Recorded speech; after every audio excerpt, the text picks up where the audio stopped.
The crystal chandeliers blazed overhead, but Alara Whitcomb stood frozen in shadow, her champagne glass trembling in her gloved hand. Through the marble archway, she could hear her husband's voice, crisp, assured, utterly indifferent, cutting through the murmur of London's elite. The Duchess? She's adequate enough. Healthy stock, good bloodline. She'll give me an heir, and that's all that matters. Laughter rippled through his audience. Alara's free hand moved instinctively to her stomach, where a secret life already stirred, one he didn't know existed. The ballroom spun. The music became noise. And in that moment, standing in her wedding gown barely 3 weeks old, she understood with brutal clarity that she had married a man who saw her as nothing more than breeding livestock. Stay with me until the end of this story. Hit that like button and drop a comment telling me what city you're watching from. I want to see how far this journey reaches. The season had been declared a triumph. Every morning, paper said so. Lady Whistledown's society column, penned by someone whose identity remained London's most tantalizing mystery, had proclaimed the union of Duke Cedric Vale and Miss Alara Whitcomb a marriage of impeccable strategic vision. The ceremony at St. George's had drawn every notable family in England. The wedding breakfast had lasted until twilight, and now, 3 weeks into matrimony, the Duke and his new Duchess were hosting their first major event, a ball that would cement their position at the apex of society's glittering pyramid. Alara had spent the afternoon preparing. Her lady's maid, Margaret, a sharp-eyed woman in her 40s who'd come with her from her father's house, had laced her into a gown of midnight blue silk, the bodice embroidered with silver thread that caught the light, like starlight on water. Her dark hair had been swept into an elaborate arrangement, small diamonds glinting among the curls.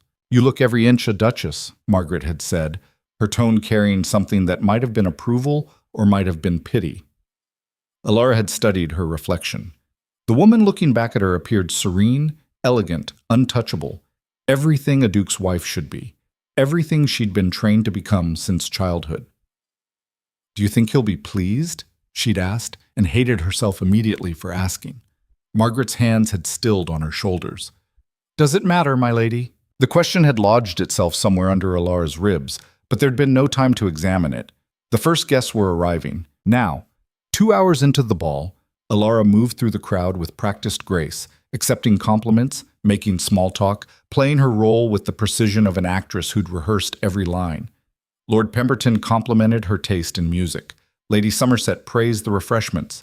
Young Mr. Hartwick stammered through a request for her opinion on Byron's latest work, his ears turning red when she actually gave him one.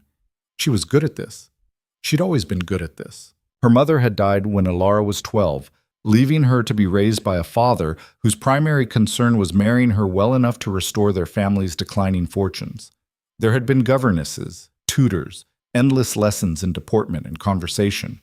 She spoke French and Italian. She could paint watercolors and play the pianoforte. She knew which fork to use and how to enter a room so that heads turned without appearing to try. She knew, in other words, how to be valuable. Cedric had noticed her at Lady Ashford's spring musicale. She'd been playing Beethoven, not perfectly, but with enough feeling to make people pause their conversations. When she'd finished, she'd looked up to find him watching her with an expression of calculated interest. The courtship had been brief and correct. He'd called on her father. They'd taken chaperoned walks in Hyde Park. He'd attended the theater with her family. And 6 weeks after their first meeting, he'd proposed in her father's study while she waited in the drawing room, her hands clenched in her lap. Her father had presented the betrothal as a fait accompli. "The Duke has done us a great honor," he'd said, his relief barely concealed. "You'll want for nothing, Alara. This is everything we could have hoped for." She'd wanted to ask what she was supposed to hope for, but the question had seemed childish, selfish. Girls of her class didn't marry for love. That was for novels and chambermaids. They married for position, for security, for family alliance. She told herself she was fortunate. Cedric Vale was handsome in a cold, classical way, tall and fair-haired, with features that seemed carved rather than grown. He was educated, wealthy, and carried himself with the absolute certainty of a man who'd never been denied anything he wanted. When he looked at her, she'd felt assessed, like a horse at auction being checked for good teeth and strong legs. But he'd never been cruel, never raised his voice. He'd given her a betrothal ring with a sapphire the size of a robin's egg and told her it had belonged to his grandmother. "You'll do very well as the Duchess of Vale," he'd said. Not, "I love you," not even, "I'm glad to have you." Just an evaluation of her suitability. The wedding night had been brief and clinical. He'd come to her room, performed his duty with the efficiency of a man completing a necessary task, and returned to his own chambers. In the morning, he'd been cordial at breakfast, discussing the day's schedule as if nothing of significance had occurred. She told herself this was normal, expected.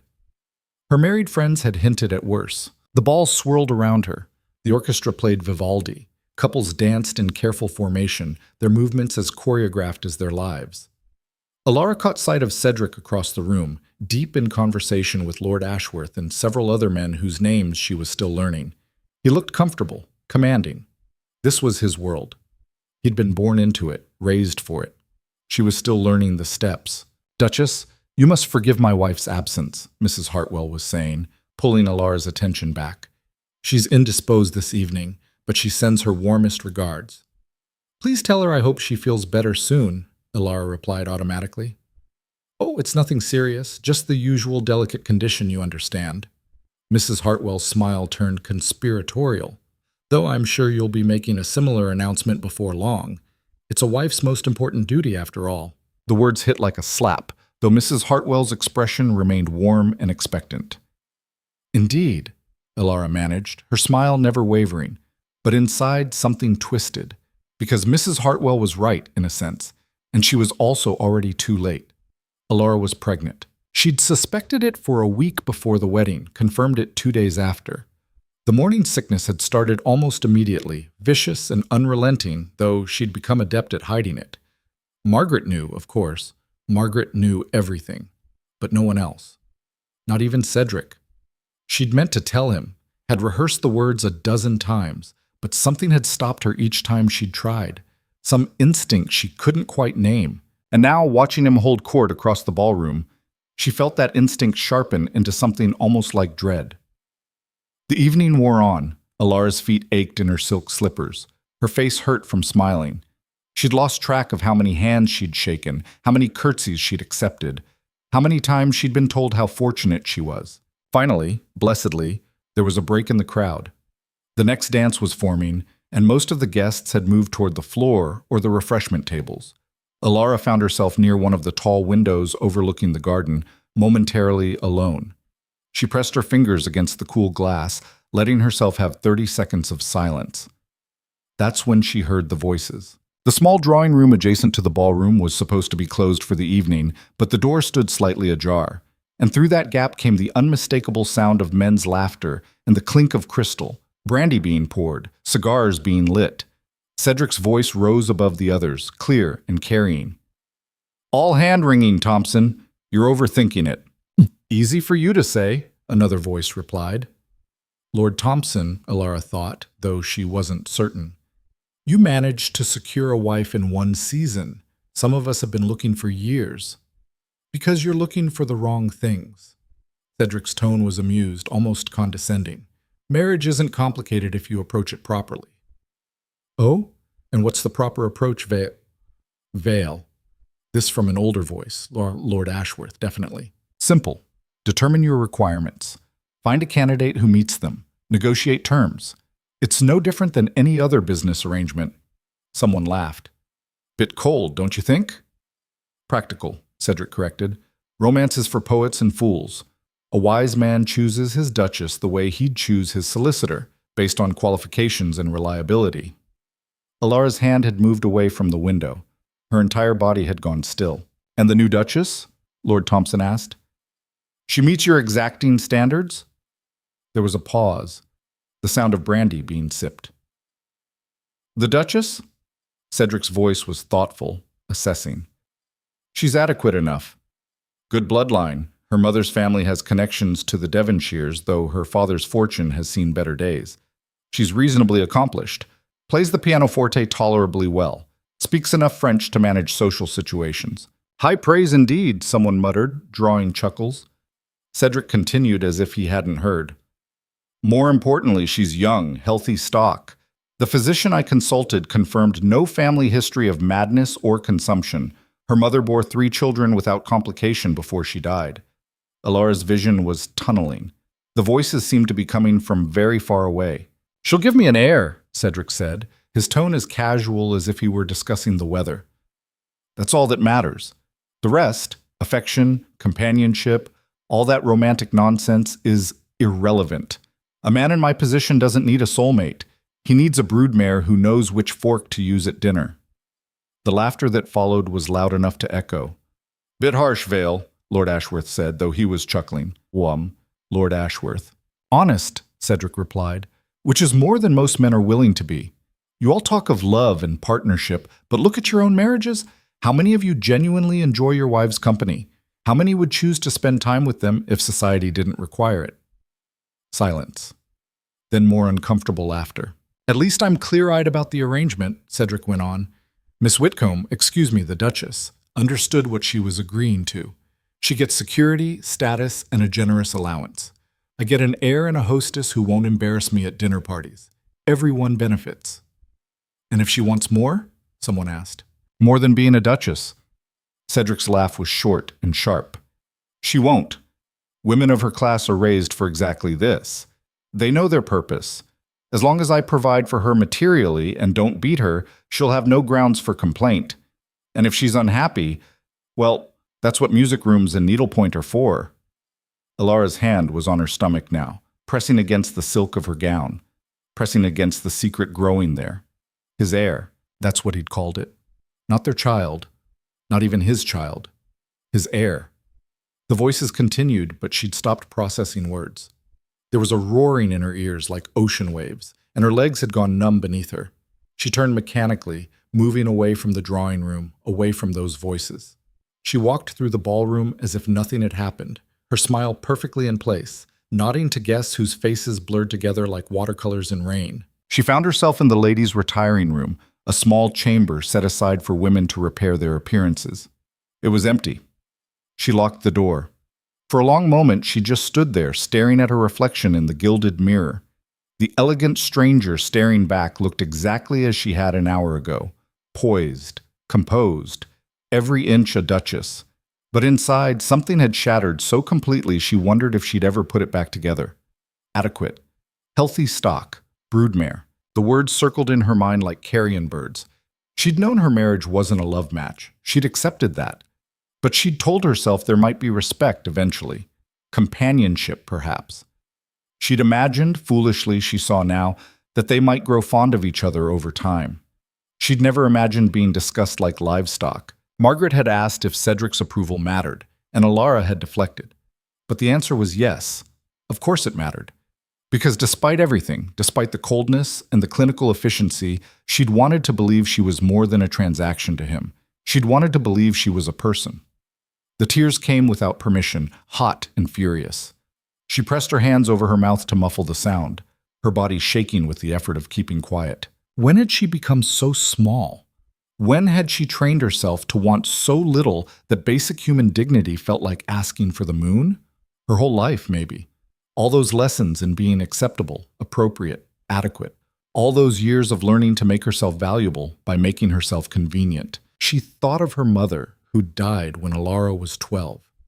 A vague memory surfaced, her mother in the garden, looking at the roses with an expression Alara hadn't understood at the time. Sadness, maybe. Or resignation. "You'll understand someday," her mother had said, though Alara couldn't remember what had prompted it. How little we're allowed to want. She understood now. There was a knock at the door. "My lady?" Margaret's voice, low and urgent. "Are you unwell?" Alara straightened, wiping her face with shaking hands. She opened the door just wide enough for Margaret to slip inside. The maid took one look at her and swore softly. "What happened?" "Nothing," Alara said automatically. Then she laughed, a broken, bitter sound. "Everything. I don't know." Margaret guided her to the small settee and began repairing the damage to her appearance with quick, efficient movements. "Tell me." So Alara did. The words spilled out in fragments. What she'd heard, what Cedric had said, how he'd reduced her to inventory. Margaret's expression grew harder with each sentence. When Alara finished, the maid was silent for a long moment, her hands still. Men are fools, she finally said, and aristocratic men are the worst of the lot. She met Alara's eyes in the mirror. But you're not a fool, my lady, and you're not powerless. I'm his wife. What power do I have? More than you think. Margaret's voice was fierce. You're carrying his heir. That gives you leverage. He doesn't even know. Exactly. Which means you control when and how he finds out. You control the information. Margaret's hands resumed their work, pinning a loose curl back into place. A woman in your position has to be strategic. You can't fight directly. The law won't let you. But there are other ways. Alara stared at her reflection. Her face was almost presentable again, the evidence of tears nearly invisible. What are you saying? I'm saying you have choices, my lady. Maybe not the choices you want, but choices nonetheless. Margaret met her gaze steadily. You can go back out there and play the role he expects, or you can start playing a different game entirely. Something shifted in Alara's chest. Not hope, exactly. Something harder and sharper. What kind of game? Margaret smiled, and there was steel in it. The kind where you stop caring what he thinks of you and start caring what you think of yourself. The kind where you make your own plans instead of waiting for his approval. She straightened, examining her work. You're a duchess now. That title comes with power and property and connections. You just have to decide whether you're going to use them. Alara turned the idea over in her mind. It felt dangerous, revolutionary. He could divorce me, ruin me. On what grounds? You've done nothing wrong. You're fulfilling your duties. Margaret's expression softened slightly. I'm not suggesting you declare war, my lady. I'm suggesting you stop fighting a battle you've already lost and start fighting one you might win. Which is? The battle for yourself. Alara looked at her reflection again. The poised, elegant woman staring back could be anyone. Could be anything. She thought about this child growing inside her, Cedric's heir, but also her child. A person who would learn about the world from watching how she moved through it. Did she want to teach her child, son or daughter, that they should settle for being adequate? That their value was determined by someone else's assessment? Something hardened in her chest, crystallizing into a decision she didn't quite have words for yet. Help me fix my face, she said quietly. I need to get back to the ball. Margaret worked quickly, and 5 minutes later, Alara was presentable again. She studied herself one more time. My lady? Margaret's voice was gentle. Whatever you decide to do, I'm with you. You understand that? Alara squeezed her hand briefly. I know. Thank you. She walked back into the ballroom with her head high, her expression serene. The ball was winding down. Couples were taking their final dances. Guests were beginning to make their farewells. Cedric found her near the grand staircase. There you are. Lord Pemberton was looking for you. Was he? Her voice was perfectly modulated, pleasant. I apologize. I was indisposed for a moment. His eyes swept over her, checking for any sign of impropriety. Finding none, he nodded. Everything is going well. Lord Ashworth complimented the wine selection. Lady Somerset said the music was exceptional. How wonderful. She smiled. It felt like it belonged to someone else. You've done well tonight, he said, and it took her a moment to realize it was meant as a compliment. You're settling into your role admirably.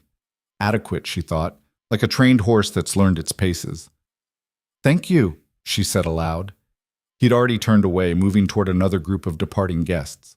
Alara watched him go, watched him shake hands and accept congratulations and laugh at someone's joke. He looked satisfied, content. He had no idea that anything had changed, but it had. Standing there in her beautiful gown, in her husband's magnificent house, surrounded by people who thought she was fortunate, Alara Whitcomb felt something new taking root inside her. Not anger, though that was there too.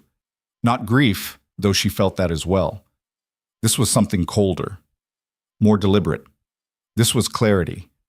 She understood now with perfect precision exactly what her marriage was, what she was to Cedric, what she would always be to him if she did nothing. And she understood something else too.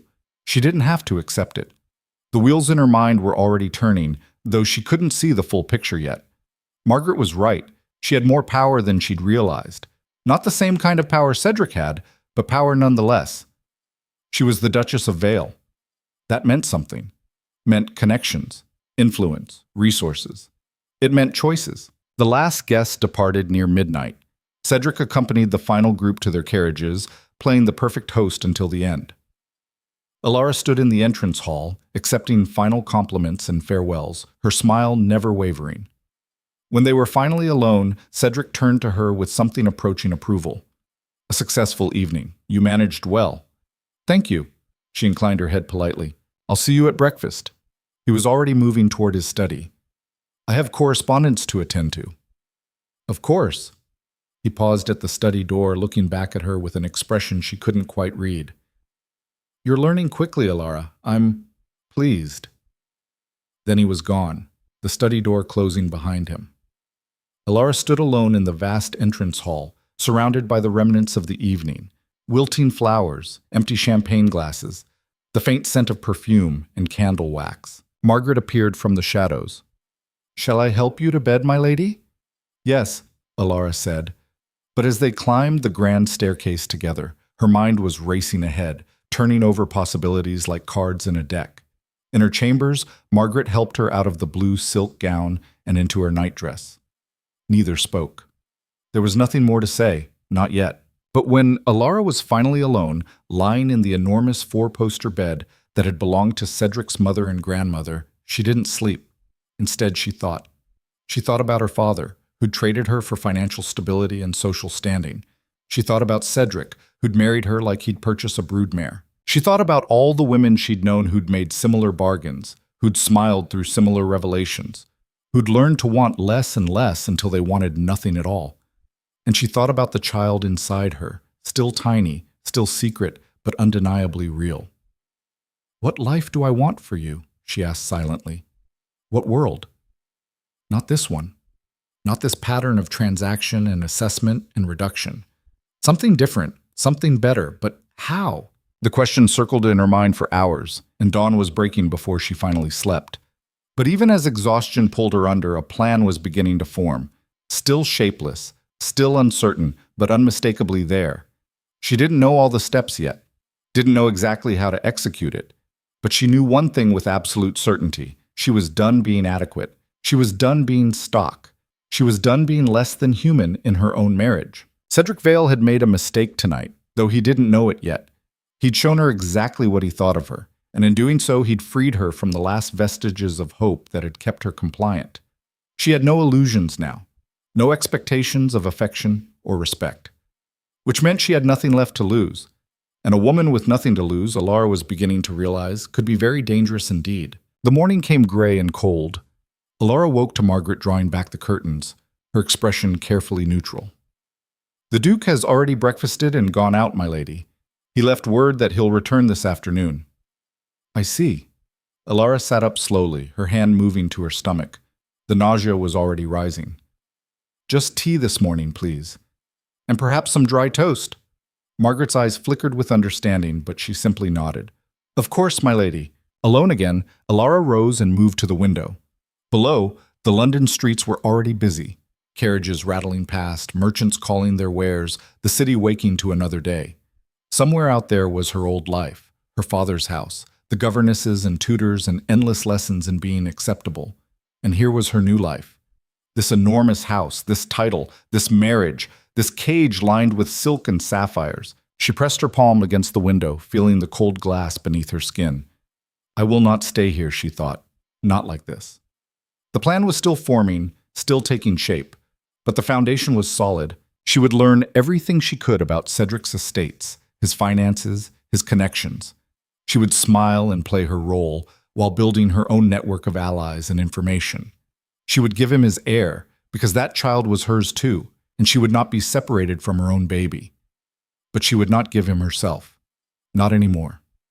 The Duchess of Vale looked out at London and felt something fierce and cold settle into her bones. Cedric thought he'd acquired the perfect wife. Adequate, appropriate, acceptable. He had no idea what he'd actually brought into his house. And by the time he figured it out, it would be far too late. The transformation didn't happen overnight. It happened in increments so small that no one noticed, least of all Cedric. 3 days after the ball, Alara began her education in earnest. She started with the household accounts. When Mrs. Pembroke, the housekeeper, arrived for their weekly meeting, Alara didn't simply nod and approve expenses as she had before. Instead, she asked questions. "The coal expenditure seems high for this time of year," Alara said, her finger tracing down the ledger. "Are we heating rooms that aren't being used?" Mrs. Pembroke blinked, clearly unused to scrutiny. "Well, my lady, we've always maintained the east wing at temperature in case the Duke wishes to. The Duke hasn't entered the east wing in 6 months, according to the staff logs." Alara looked up, her expression pleasant but firm. "Let's reduce heating there to minimal levels. The savings can go toward repairs in the servants' quarters. I noticed the roof is leaking." Mrs. Pembroke's surprise was almost comical. "You noticed the servants' quarters?" "I notice a great deal, Mrs. Pembroke." Alara closed the ledger. "Moving forward, I'd like weekly reports on all household expenditures. Detailed reports." The housekeeper left looking faintly bewildered, but Alara felt a small spark of satisfaction. Information was power. Control over the household finances, even just the domestic portion, was a start. Margaret appeared in the doorway once Mrs. Pembroke had gone. "The Duke's secretary is here, my lady. Mr. Whitmore. He says you sent for him." "I did. Show him in." Thomas Whitmore was a thin, nervous man in his 30s who'd served Cedric's father before him. He entered Alara's sitting room with visible anxiety, clutching a leather portfolio to his chest like a shield. "Your Grace," he bowed jerkily. "I must confess, I'm uncertain why you requested this meeting. The Duke typically handles all estate business himself." "Sit down, Mr. Whitmore." Alara gestured to the chair across from her. "I won't keep you long. I simply want to understand the scope of my husband's holdings." Whitmore's face went pale. That is, the Duke hasn't authorized me to—" "I'm not asking you to betray confidences." Alara's voice was gentle, but there was steel underneath. "I'm asking for basic information that any Duchess should know. How many estates does the Duke own? Where are they located? What's the general condition of each property?" Surely the Duke could provide. "The Duke is very busy." Alara leaned forward slightly. "And I'm trying to be a better help to him. How can I manage his household effectively if I don't understand the full picture? Surely you see the logic in that." Whitmore hesitated, clearly torn between ingrained deference to Cedric and the reasonable request before him. Finally, he opened the portfolio with shaking hands. "There are 7 major properties, Your Grace. The London residence where we currently are. Thornfield Hall in Derbyshire. That's the primary country seat. Then there's Ashworth Manor in Kent, Blackmore Estate in Northumberland, the Hunting Lodge in Scotland." Alara listened intently, committing every detail to memory. She didn't take notes. That might alarm him. But she had a good memory, sharpened by years of memorizing music and poetry. When Whitmore finished, she thanked him warmly. "This has been most helpful. One more question, if you don't mind. Which property generates the least income?" "That would be Thornfield Hall, actually.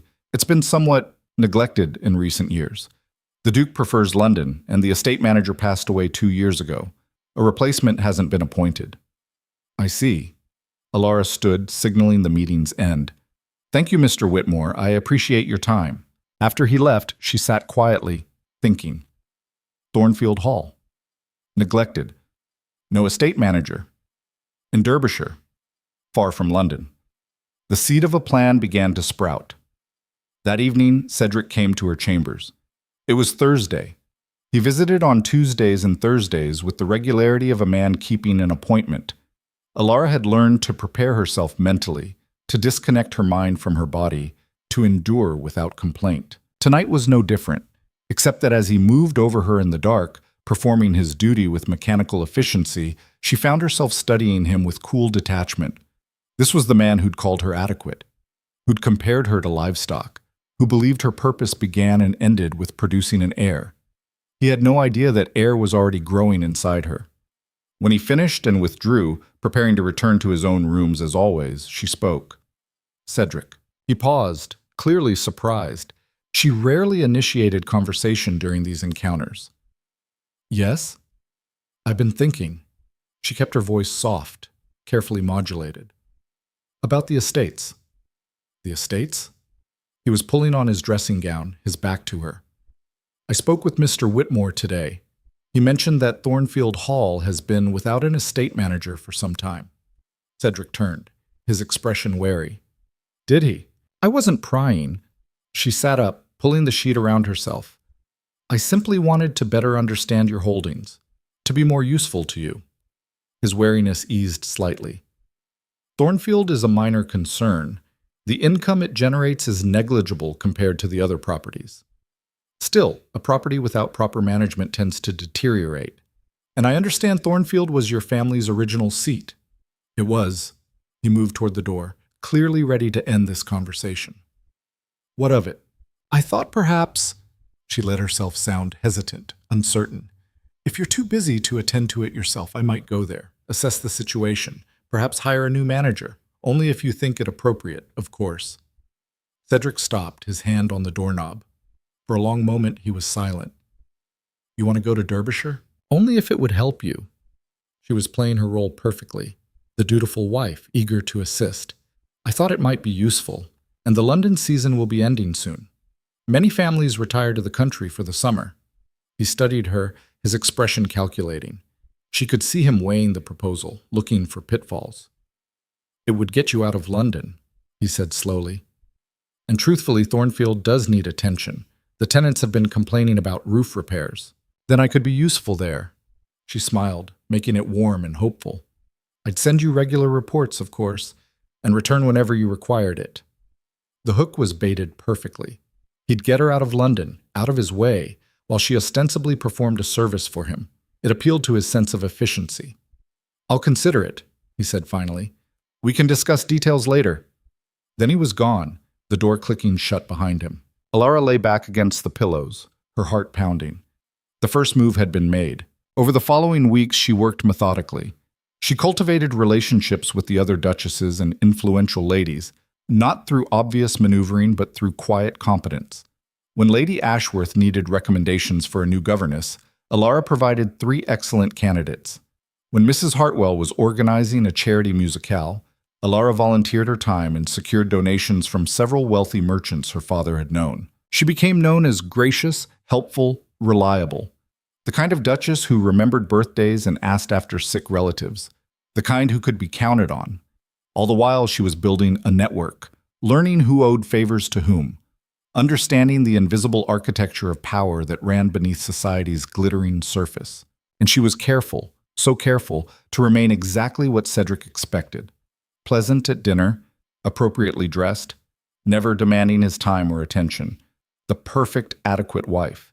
He had no idea she was cataloging his habits, his schedule, his associations, that she knew which nights he spent at his club and which mornings he rode in Hyde Park, that she'd memorized the names of his closest friends and made note of the mistress he kept discreetly in a townhouse near Bloomsbury. Margaret had confirmed the mistress after some careful investigation. Opera dancer, she'd reported. Pretty thing named Caroline. He visits Tuesday and Saturday afternoons, regular as clockwork. Alara had felt nothing hearing this. No jealousy, no hurt, just more information to file away. The pregnancy advanced. Morning sickness gave way to other symptoms, fatigue, tender breasts, a growing sensitivity to certain smells. Margaret helped her disguise it all. Loose shawls, strategic positioning, careful timing of meals. But it couldn't stay hidden forever. 6 weeks after the ball, Alara cornered the Duke's physician, Dr. Hastings, a discreet man who'd served the family for decades. I need to speak with you privately, she said, after ensuring they were alone in the library. Hastings looked nervous. Your Grace, if you're feeling unwell, I should examine you properly and I'm pregnant. The words hung in the air between them. Hastings blinked. I see. Does the Duke know? Not yet. She met his eyes steadily. And I'll thank you to keep this information confidential until I'm ready to inform him myself. Your Grace, I'm not sure that's... Doctor. Her voice hardened. You work for this household, which means you work for me as much as for the Duke. I'm asking for your discretion on a personal matter. Surely that's not unreasonable? Hastings swallowed hard. No, Your Grace. Of course not. Good. I'll need you to examine me, confirm the pregnancy officially, and provide guidance on my health going forward. She paused. But the Duke will learn of this when I decide to tell him, not before. Are we clear? Perfectly clear, Your Grace. The examination confirmed what she already knew. 8 weeks along, everything proceeding normally. Hastings estimated the child would arrive in late December or early January. You should inform the Duke soon, he advised. These things have a way of becoming obvious. I'm aware. Alara adjusted her dress. Thank you, Doctor.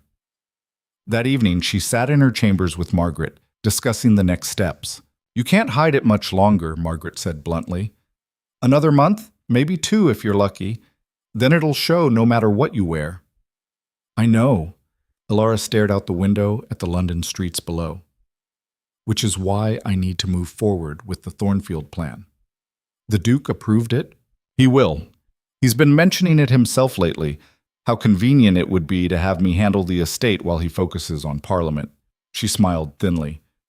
I've made myself indispensable enough that he sees the logic. And when he finds out about the baby, he'll be pleased. Alara's hand moved to her stomach. It's what he wanted, after all. His heir. He'll have no reason to object to me carrying it at Thornfield instead of London. Healthier air, quieter environment, very appropriate for a pregnant Duchess. Margaret studied her.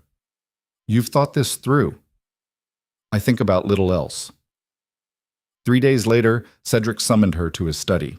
I've decided to accept your proposal, he said without preamble. You'll go to Thornfield next week. Take whatever staff you need. Assess the property. Hire a competent estate manager. And for heaven's sake, get those roofs repaired before winter. Of course. Alara kept her voice even, but inside triumph sang. I'll send you weekly reports. See that you do. He returned to his correspondence, already dismissing her. Oh, and Alara? She paused at the door. Yes? Don't embarrass me up there. The tenants are simple people, but they gossip. Maintain appropriate dignity. Appropriate dignity. As if she were a child being reminded to mind her manners. Of course, she said again. That night she began packing. The journey to Thornfield took 3 days by carriage. Alara brought Margaret, 2 other maids, and a small staff. Cedric had been almost eager to see her go, one less detail requiring his attention. They arrived on a gray afternoon in late May. Thornfield Hall rose from the Derbyshire hills like something from a Gothic novel, all dark stone and severe angles, with gardens gone wild and ivy creeping up the walls. Bloody hell, Margaret muttered, staring up at it. It's half a ruin. Good, Alara said quietly. No one will question why I want to stay here and manage it personally. The interior was worse, dust thick on every surface, furniture covered in sheets, an oppressive silence broken only by their footsteps echoing through empty halls. But Alara felt something loosen in her chest. For the first time since her wedding, she could breathe. Mrs. Hadley, the skeletal staff's housekeeper, appeared like a ghost from the shadows. Your Grace, we weren't expecting you so soon. I'm here to restore this place, Alara said. Starting immediately. I'll need a full inventory of the house and grounds, list of all tenants and their holdings, report on repairs needed. Mrs. Hadley's eyes widened. That's quite extensive, Your Grace. Then we'd better start now. Over the next 2 weeks, Alara threw herself into work with almost manic energy. She toured every room, walked every acre of grounds, visited every tenant farm. She took notes in a leather journal, documenting everything. What needed repair, what could be salvaged, what was beyond saving. The tenants were wary at first. They'd been neglected for years, their complaints ignored. But when Alara actually listened, actually wrote down their concerns and promised action, wariness turned to cautious hope. The Northfield floods every spring, old Tom Greaves told her, cap in his weathered hands. Been asking for drainage ditches for 5 years, Your Grace, but nobody's bothered. I'll see it done, Alara said, before autumn planting. You will? He looked stunned. I will. And she did. She hired workers from the village, authorized repairs, brought in craftsmen to fix roofs and walls. She spent money carefully but decisively, always documenting every expense for Cedric's review. But she was also establishing herself, making it clear to everyone that she was the authority here, that Thornfield was hers to manage. The pregnancy advanced. By mid-June, her dresses were getting tight. Margaret let out seams and adjusted lacings, but it was increasingly difficult to hide. You have to tell him, Margaret said one evening as she helped Alara undress, before he hears it from someone else. I know. Alara touched her stomach, where a small but definite swell had developed. I'll write to him tomorrow. But the next morning brought unexpected visitors. Alara was in the estate office, reviewing accounts with the newly hired manager, a competent man named Mr. Harrison, when Mrs. Hadley burst in without knocking. Your Grace, the Duke is here. Alara's blood went cold. What? Just arrived, with Lord Ashworth and several other gentlemen. Says they're on their way to Scotland for hunting and decided to stop. Alara stood quickly, her mind racing. She'd worn one of her loosest day dresses, but if Cedric looked closely, show them to the drawing room. Offer refreshments. I'll be there shortly. Mrs. Hadley fled. Alara turned to Margaret, who'd gone pale. The blue shawl, Alara said. The heavy one. And position it carefully. 5 minutes later, she entered the drawing room looking composed and elegant, the shawl artfully draped to disguise her changing figure. Cedric stood by the window, looking faintly uncomfortable in the shabby room. Lord Ashworth and 2 other men she vaguely recognized were examining the paintings with poorly concealed disdain. Cedric, she curtsied, this is unexpected. We're passing through. His tone was clipped. Thought I'd see how you were managing. Managing well, I hope. Would you like a tour? For the next hour, she showed them through the house, pointing out improvements already made, repairs in progress. Cedric said little, but she could see him tallying costs in his head. When they returned to the drawing room, he dismissed the other men with a curt gesture. They withdrew, leaving Alara alone with her husband for the first time in 6 weeks. You've spent a considerable sum, he said. All documented and justified. The property was deteriorating badly.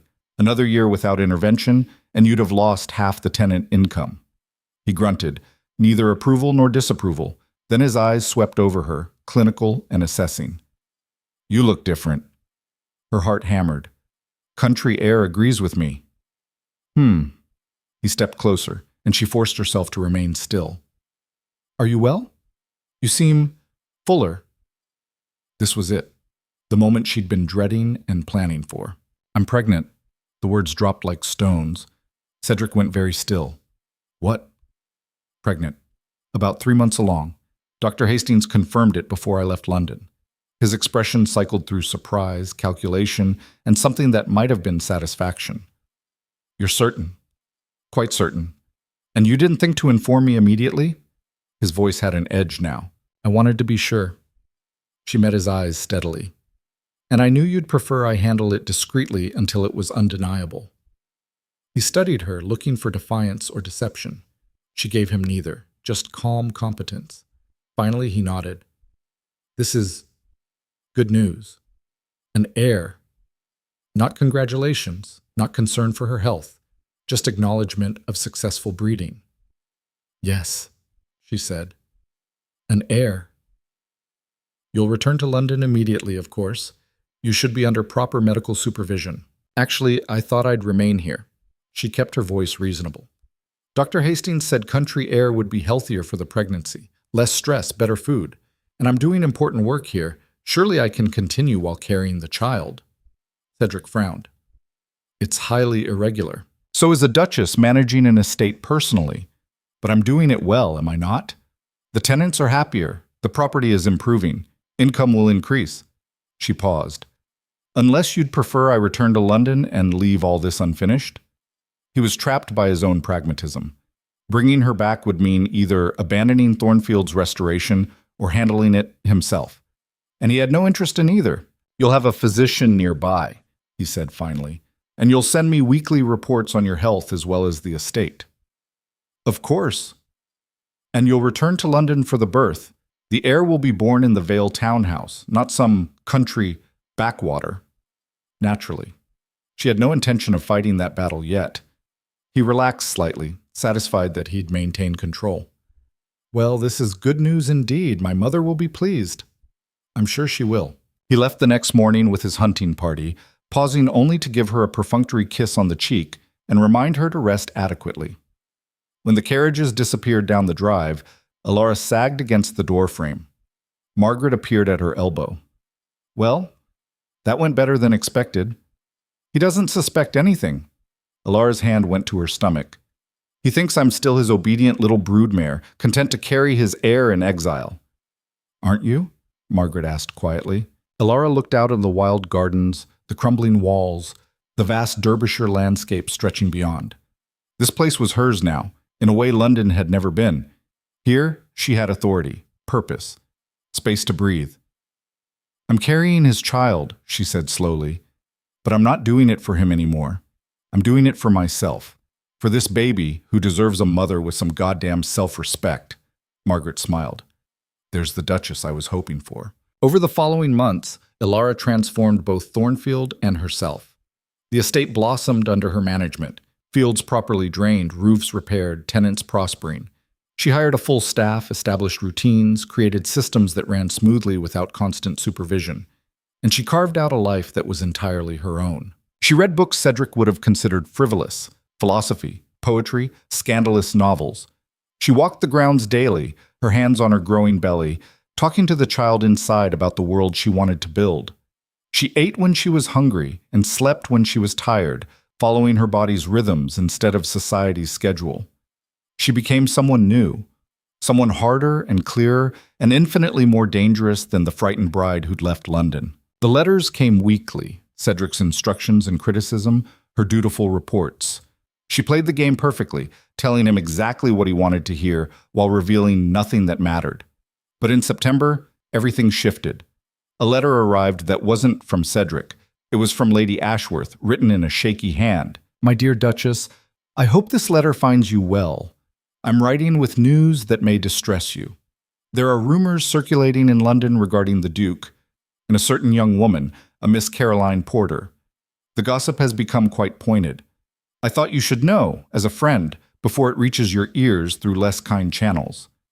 Alara read the letter twice, then set it aside calmly. Margaret, watching her, frowned. Bad news? The Duke's mistress is being indiscreet. Alara's voice was flat. Society is noticing. Will you confront him? No? Alara stood, moving to the window. Outside, autumn was painting the hills in fire colors. Let him embarrass himself. It doesn't touch me here. But 3 weeks later, Cedric arrived unannounced again, this time alone, his face thunderous. We need to talk, he said, brushing past Mrs. Hadley without greeting. Alara met him in the drawing room, now properly furnished and warm. She was 7 months pregnant, her condition impossible to hide. About what? She asked calmly. About your behavior. He paced, agitated in a way she'd never seen. I've been receiving letters. Questions about why my pregnant wife is living alone in Derbyshire while I remain in London. Suggestions that our marriage is troubled. Is it? She sat carefully in an armchair. Troubled? Don't be clever, Alara. This isn't the time. He stopped pacing, facing her. You need to return to London, now. Your absence is causing talk. My presence would cause more talk. She gestured at her swollen belly. A visibly pregnant Duchess waddling through society events? How dignified. You're making me look neglectful. Are you not neglectful? The question slipped out before she could stop it. His face darkened. What? You visited twice in 5 months, sent no gifts, no personal letters. You've shown more interest in Thornfield's drainage ditches than in my health. Her voice was still calm, but something in it made him step back. If you look neglectful, Cedric, perhaps it's because you are. How dare you? I dare because I'm carrying your child in exile while you embarrass us both with an opera dancer. She stood, using her full height and the weight of her pregnancy. Yes, I know about Caroline. Everyone knows. They're just too polite to say it to your face.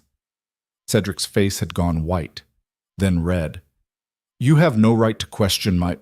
I have every right as your wife. Something was breaking loose inside her, 6 months of careful control splintering. But don't worry, I'm not asking you to give her up. I don't care what you do in London. I'm perfectly content here. Content? He spat the word. This isn't about your contentment. This is about propriety, duty. You'll return to London and play your role properly, or what? She moved closer, her hands on her belly. You'll divorce me? On what grounds? Adultery? I've been alone in Derbyshire. Abandonment? You're the one who approved this arrangement. Disobedience? She laughed, cold and sharp. I've managed your estate, increased your income, and I'm carrying your precious heir exactly as you wanted. What will you tell the courts I've done wrong?" The silence that followed was absolute. Cedric stared at her as if seeing her for the first time. This wasn't the adequate, manageable wife he'd married. This was someone else entirely, someone who knew exactly how much power she held and wasn't afraid to use it.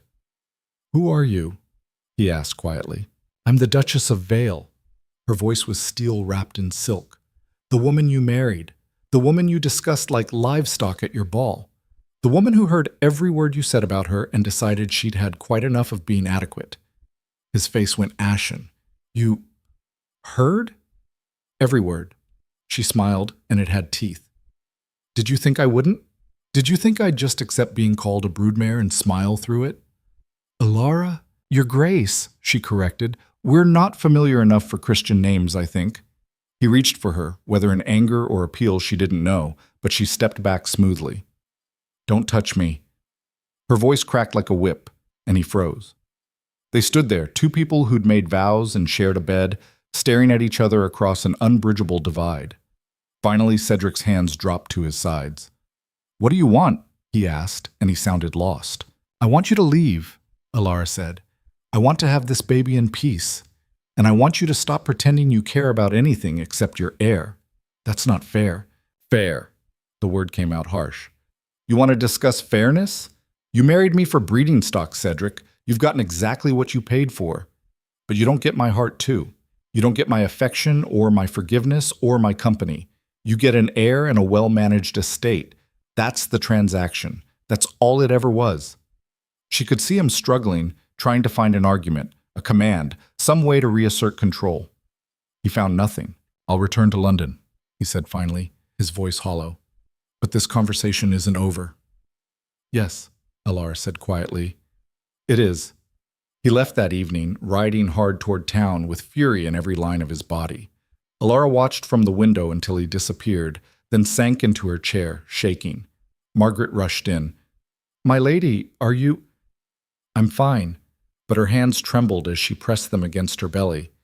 I think I just declared war." "Good," Margaret said fiercely. "It's about bloody time." That night, Alara lay awake, feeling the baby kick inside her. She'd crossed a line today. Shown Cedric that she wasn't the obedient wife he'd thought he married. There would be consequences. She knew that. But as the baby turned and settled, as the ancient house creaked around her, Alara felt something that might have been peace. She'd finally told the truth, and she wasn't going back. The silence after Cedric's departure felt like the stillness before thunder. Alara knew he wouldn't let her defiance stand unanswered, but she didn't expect retaliation to come so swiftly or from such an unexpected direction. 4 days later, a coach bearing the Vale family crest arrived at Thornfield. Margaret saw it first from the upstairs window. "My lady," her voice was tight with warning, "you need to see this." Alara hauled herself to the window, her pregnant body making every movement awkward. A tall, severe woman was descending from the carriage, her black traveling dress immaculate despite the journey. Even from a distance, her resemblance to Cedric was unmistakable. "His mother," Alara said quietly. "The Dowager Duchess." Margaret's face had gone pale. "This is bad." It was worse than bad.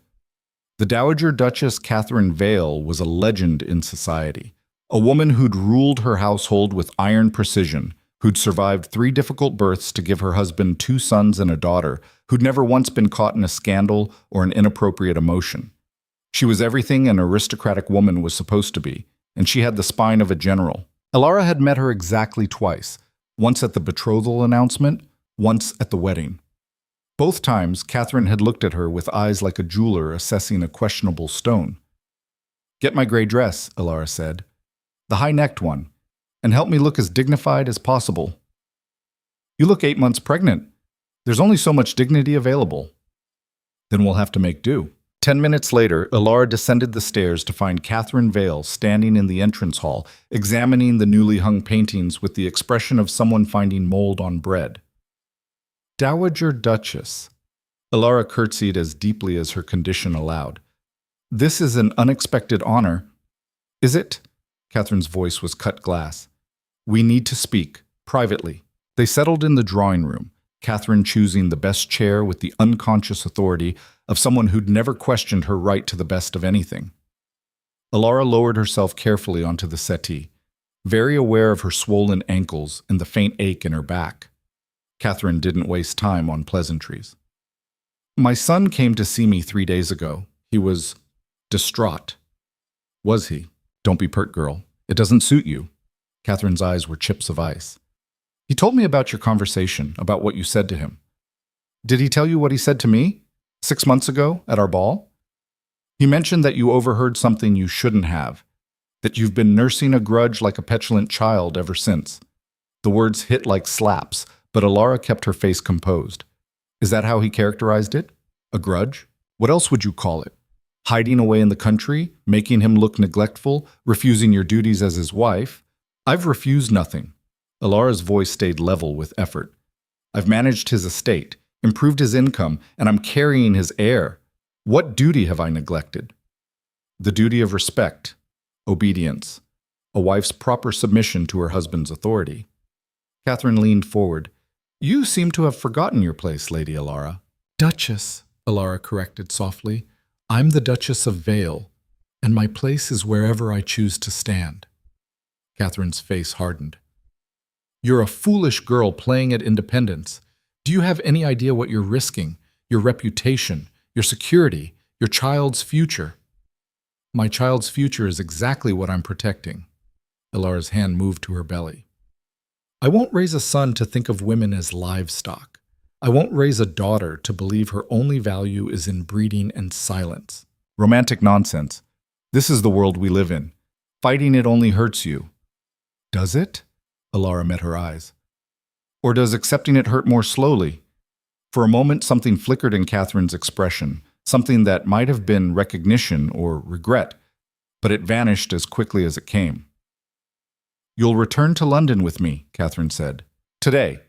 You'll apologize to Cedric, resume your proper role, and stop this ridiculous rebellion before it destroys you both. No. The word hung in the air like a challenge. Catherine's eyes narrowed. You refuse? I do. Then you're a fool. Cedric could divorce you, cut you off without a penny, take the child the moment it's born, and send you back to your father's house in disgrace. On what grounds? Alara's voice was steady despite her racing heart. I've been faithful. I've managed his property efficiently. I'm carrying his legitimate heir. What grounds could possibly exist? Grounds can be manufactured, girl. You're naive if you think otherwise. Then let him try. Alara stood slowly, using the chair arm for support. Let him drag me through the courts and explain to all of London why he's divorcing the wife who's done everything he asked. Let him tell them how he discussed me like breeding stock while I was standing 20 feet away. Let him explain the opera dancer he's kept for 3 years in a house on Conduit Street. Catherine's face went white. How do you... I know everything. Alara's voice was quiet, but absolute. Every property, every investment, every mistress, every debt. I've spent 6 months learning the full scope of what my husband owns and owes. So if he wants war, I'm prepared. But I promise you, Dowager Duchess, it won't be the quick, quiet victory he's imagining. The silence stretched between them like a drawn bowstring. Finally, Catherine spoke, her voice low and strange. You remind me of someone. Who? Myself, 30 years ago. Catherine's expression was unreadable. Before I learned that winning battles isn't the same as winning wars. What happened? I learned to choose my fights, to save my strength for things that mattered. Catherine stood, gathering her gloves. You're making a mistake, Duchess. But I see I can't stop you. No, Alara said. You can't. Catherine paused in the door. The child. Boy or girl, it doesn't matter. That child will be the weapon they use against you. You understand that? Ice flooded Alara's veins. What do you mean? I mean that the moment that baby is born, you lose your leverage. Cedric gets his heir, and you become dispensable. Catherine's voice was almost gentle. So whatever you're planning, whatever grandstand you think you're making, finish it before you give birth. After that, you'll have no cards left to play. Then she was gone, leaving Alara standing alone in the drawing room, one hand on her belly and fear crawling up her spine. Margaret found her there 10 minutes later, still frozen. What did she say? The truth. Alara's voice was hollow. Once the baby comes, I have nothing. He gets his heir, and I'm just an inconvenient wife he can set aside. He wouldn't dare. Wouldn't he? Alara turned to face her. Think about it. Once the child is born, what stops him from taking it back to London, installing it with a proper nurse and governess, and leaving me here to rot? Or divorcing me on manufactured grounds and keeping the baby anyway? The law gives him all the rights. I'm just the vessel. Margaret's face had gone ashen. So what do you do? I don't know. Alara sank back onto the settee, suddenly exhausted. I don't know. But over the following days, as November's cold crept into Thornfield's bones, she began to formulate a plan. It was desperate and dangerous, but Catherine's warning had crystallized something Alara had been trying not to see. She was running out of time. She wrote to her father for the first time since her wedding. The letter was carefully worded, asking after his health, mentioning her pregnancy. She didn't expect much. He'd sold her to secure his own comfort, but she needed to know if she'd have anywhere to go if everything fell apart. His response came 2 weeks later. It was brief and cold. My dear daughter, I'm pleased to hear you're fulfilling your duties to the Duke.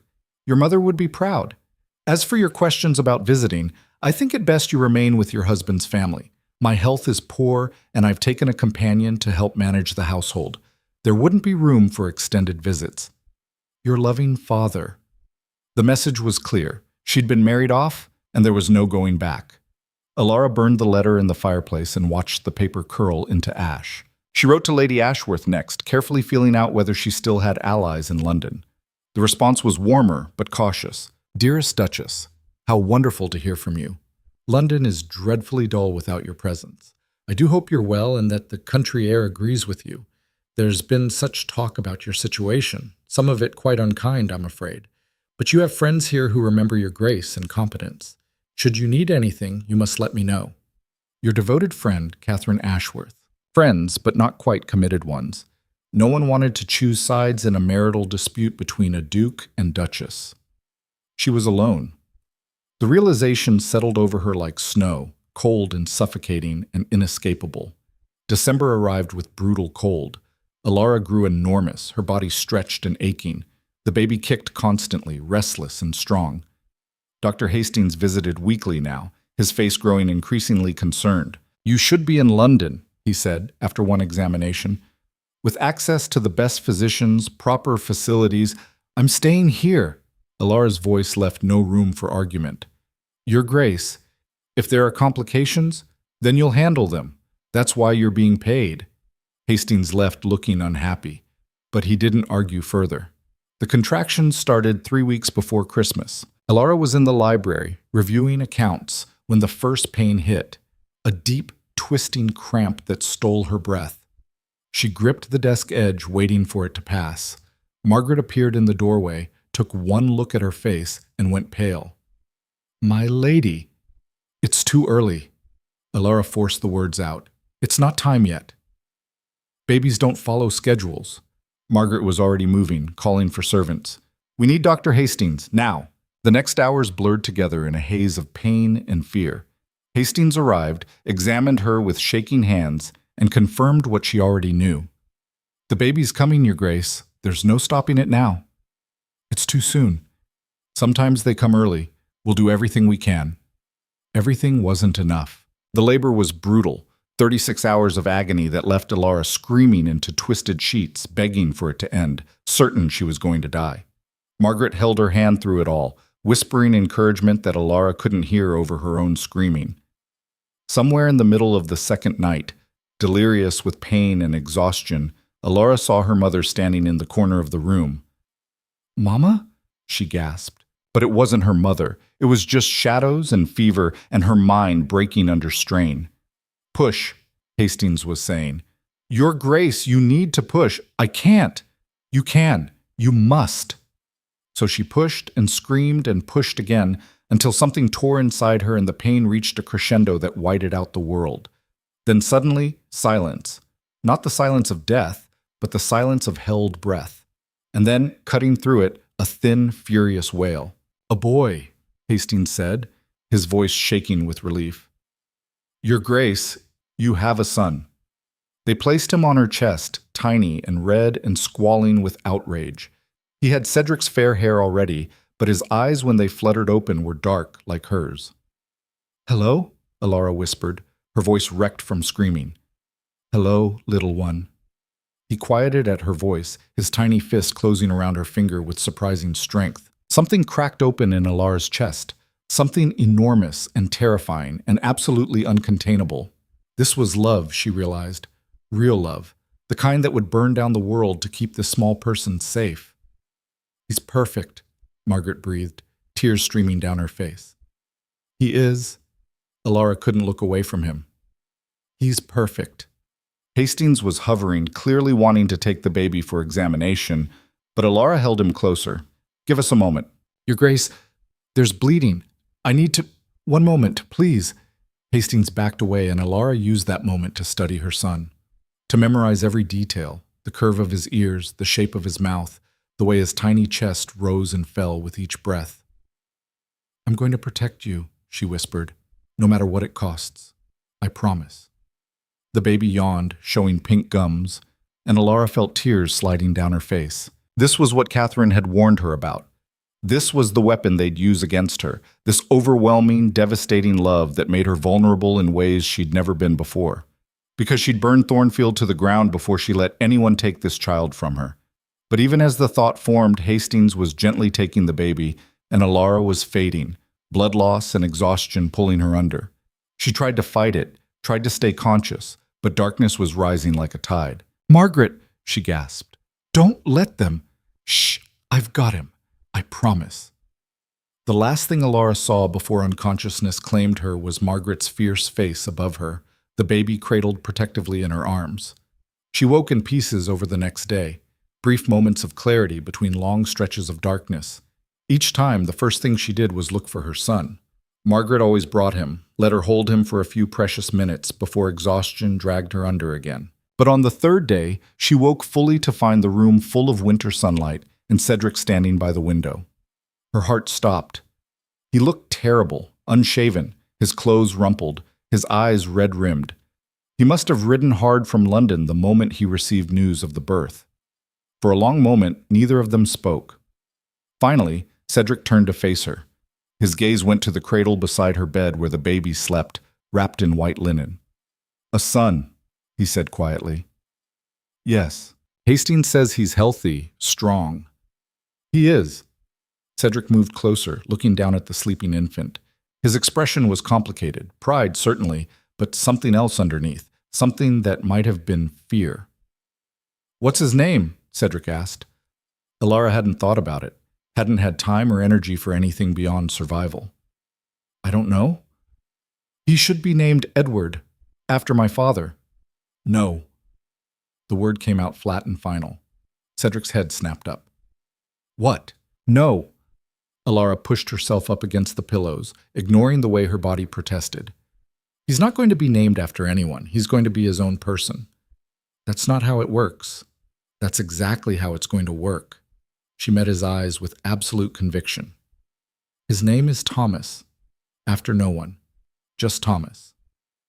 "You can't unilaterally decide." I just did." They stared at each other across an impossible distance. "You've changed," Cedric said finally, and he sounded lost. "Yes. I don't know you anymore." "You never did." Alara's voice was tired but certain. "You married an idea of me, a convenient fiction, but I was never that person, Cedric. I was just pretending." "And now?" "Now I'm done pretending." The baby stirred, making small sounds of waking. Cedric's eyes went to him immediately, and Alara saw something shift in his face. Something like wonder and terror combined. "Can I hold him?" Cedric asked, and his voice cracked on the words. Alara's first instinct was to refuse, to keep her son away from this man who'd treated her like livestock. But as she looked at Cedric's face, she saw something she'd never seen before. Genuine uncertainty. Genuine fear. "Be careful of his head," she said finally. Cedric lifted Thomas with surprising gentleness, cradling him awkwardly but securely. The baby opened his dark eyes, studying this stranger's face with infant intensity.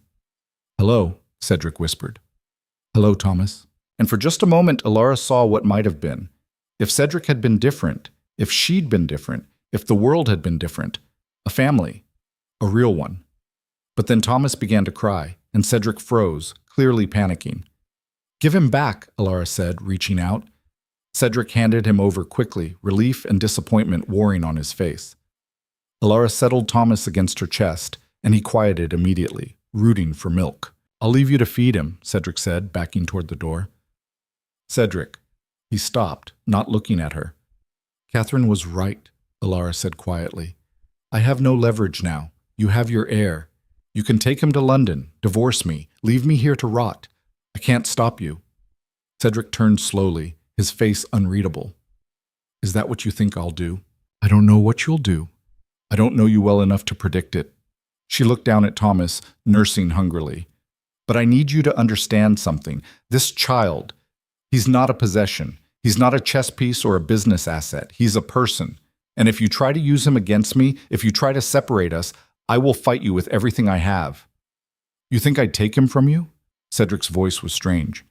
"Wouldn't you, if I became too inconvenient, too difficult?" The silence stretched. "I don't know," Cedric said finally, and it was the most honest thing she'd ever heard him say. "I don't know what I'd do. I don't know anything anymore." He left then, closing the door quietly behind him. Alara sat alone with her son, feeling the weight of what had just passed. She'd shown vulnerability, admitted her fear. It was either the worst mistake she could make or the only honest move available. She didn't know which. Thomas finished nursing and fell asleep against her chest, his tiny heart beating against hers. Alara held him close, breathing in his smell, milk and soap and something indefinably precious. "I meant what I said," she whispered to him. "I'll protect you, whatever it takes." But even as she spoke, she heard voices in the hallway below, Cedric's and another man's she didn't recognize. "Arrived this morning," the stranger was saying. "3 witnesses willing to testify. The church court will hear the case within the month if you push hard enough." Alara's blood turned to ice. She looked down at Thomas, sleeping peacefully in her arms, and understood with terrible clarity what was happening. Cedric was gathering evidence, building a case. Catherine had been right. The moment the heir was born, Alara became dispensable. And Cedric was already planning how to dispose of her. Alara's hand shook as she held Thomas closer. The voices below had faded, but their import remained, sharp as broken glass. She forced herself to breathe slowly, to think past the panic clawing at her throat. Margaret burst through the door without knocking, her face white. "My lady, I heard there's a solicitor downstairs, a Mr. Grimsby from London. He's been closeted with the Duke for the past hour." "I know." Alara's voice sounded distant to her own ears. "I heard them." "What are we going to do?" "I don't know yet." She looked down at Thomas, who slept on, oblivious to the danger circling. "But I need you to do something for me, quietly. Anything. Find out everything you can about this Grimsby. Who he is, who he works for, what kind of cases he handles, and find out who these witnesses are supposed to be." Margaret nodded and slipped out. Alara remained in bed, holding her son, her mind working furiously despite her exhaustion. She'd expected Cedric to act, but not this quickly. Not while she was still bleeding from childbirth, not while the baby was barely a week old. The cruelty of it was almost admirable in its efficiency.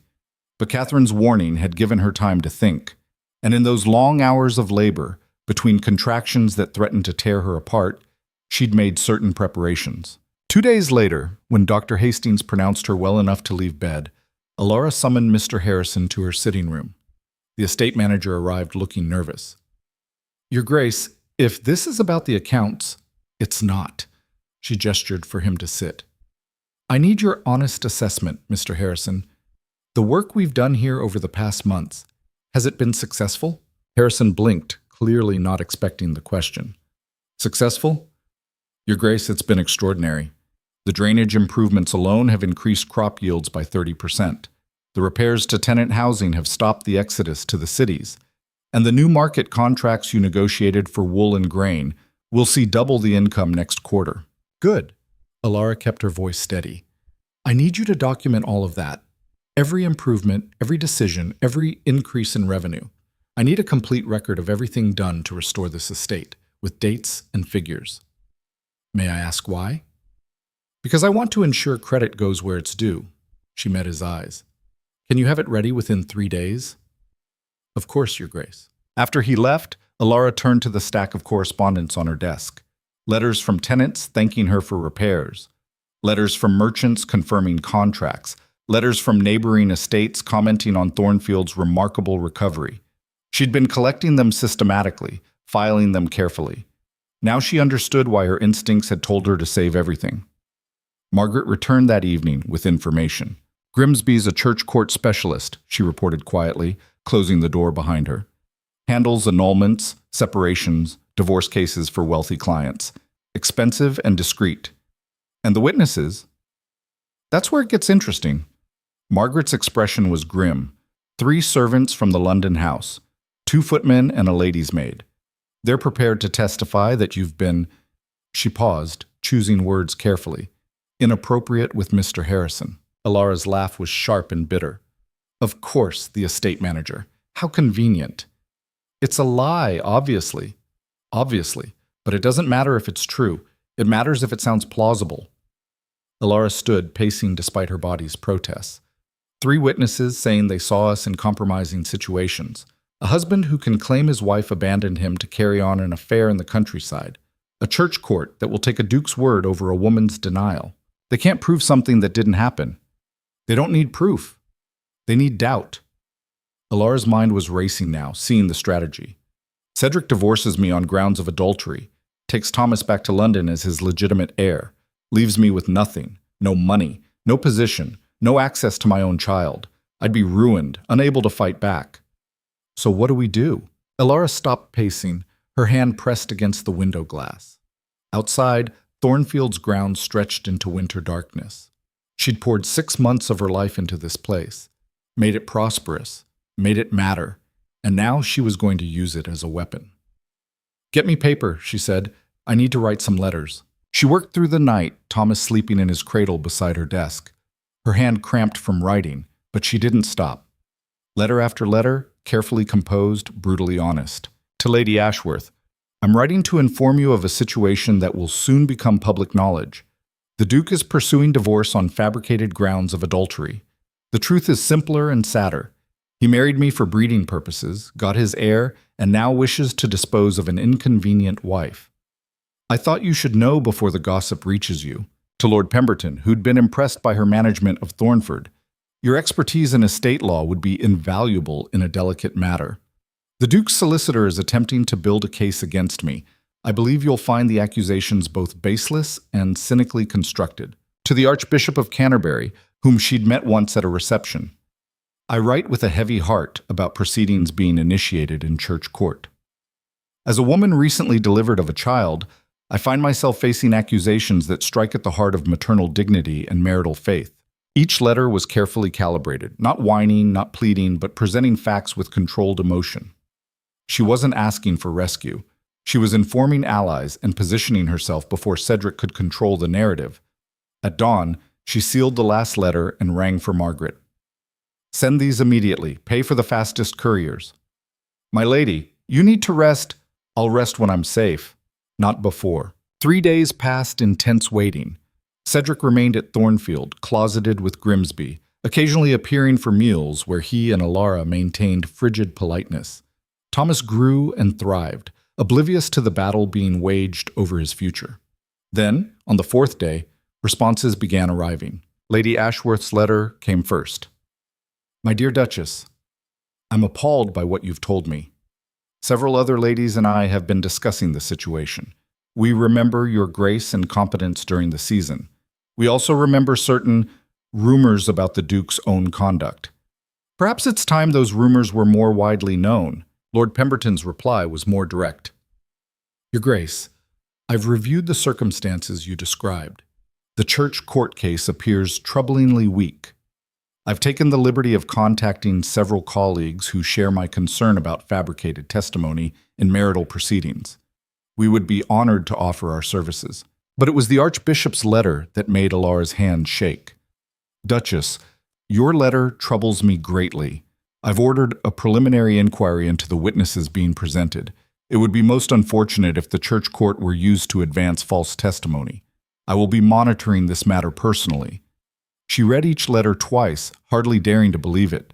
She'd gambled on truth and timing, getting her version of events out before Cedric could bury her in lies. And it was working. That evening, Cedric appeared at her door. "We need to talk."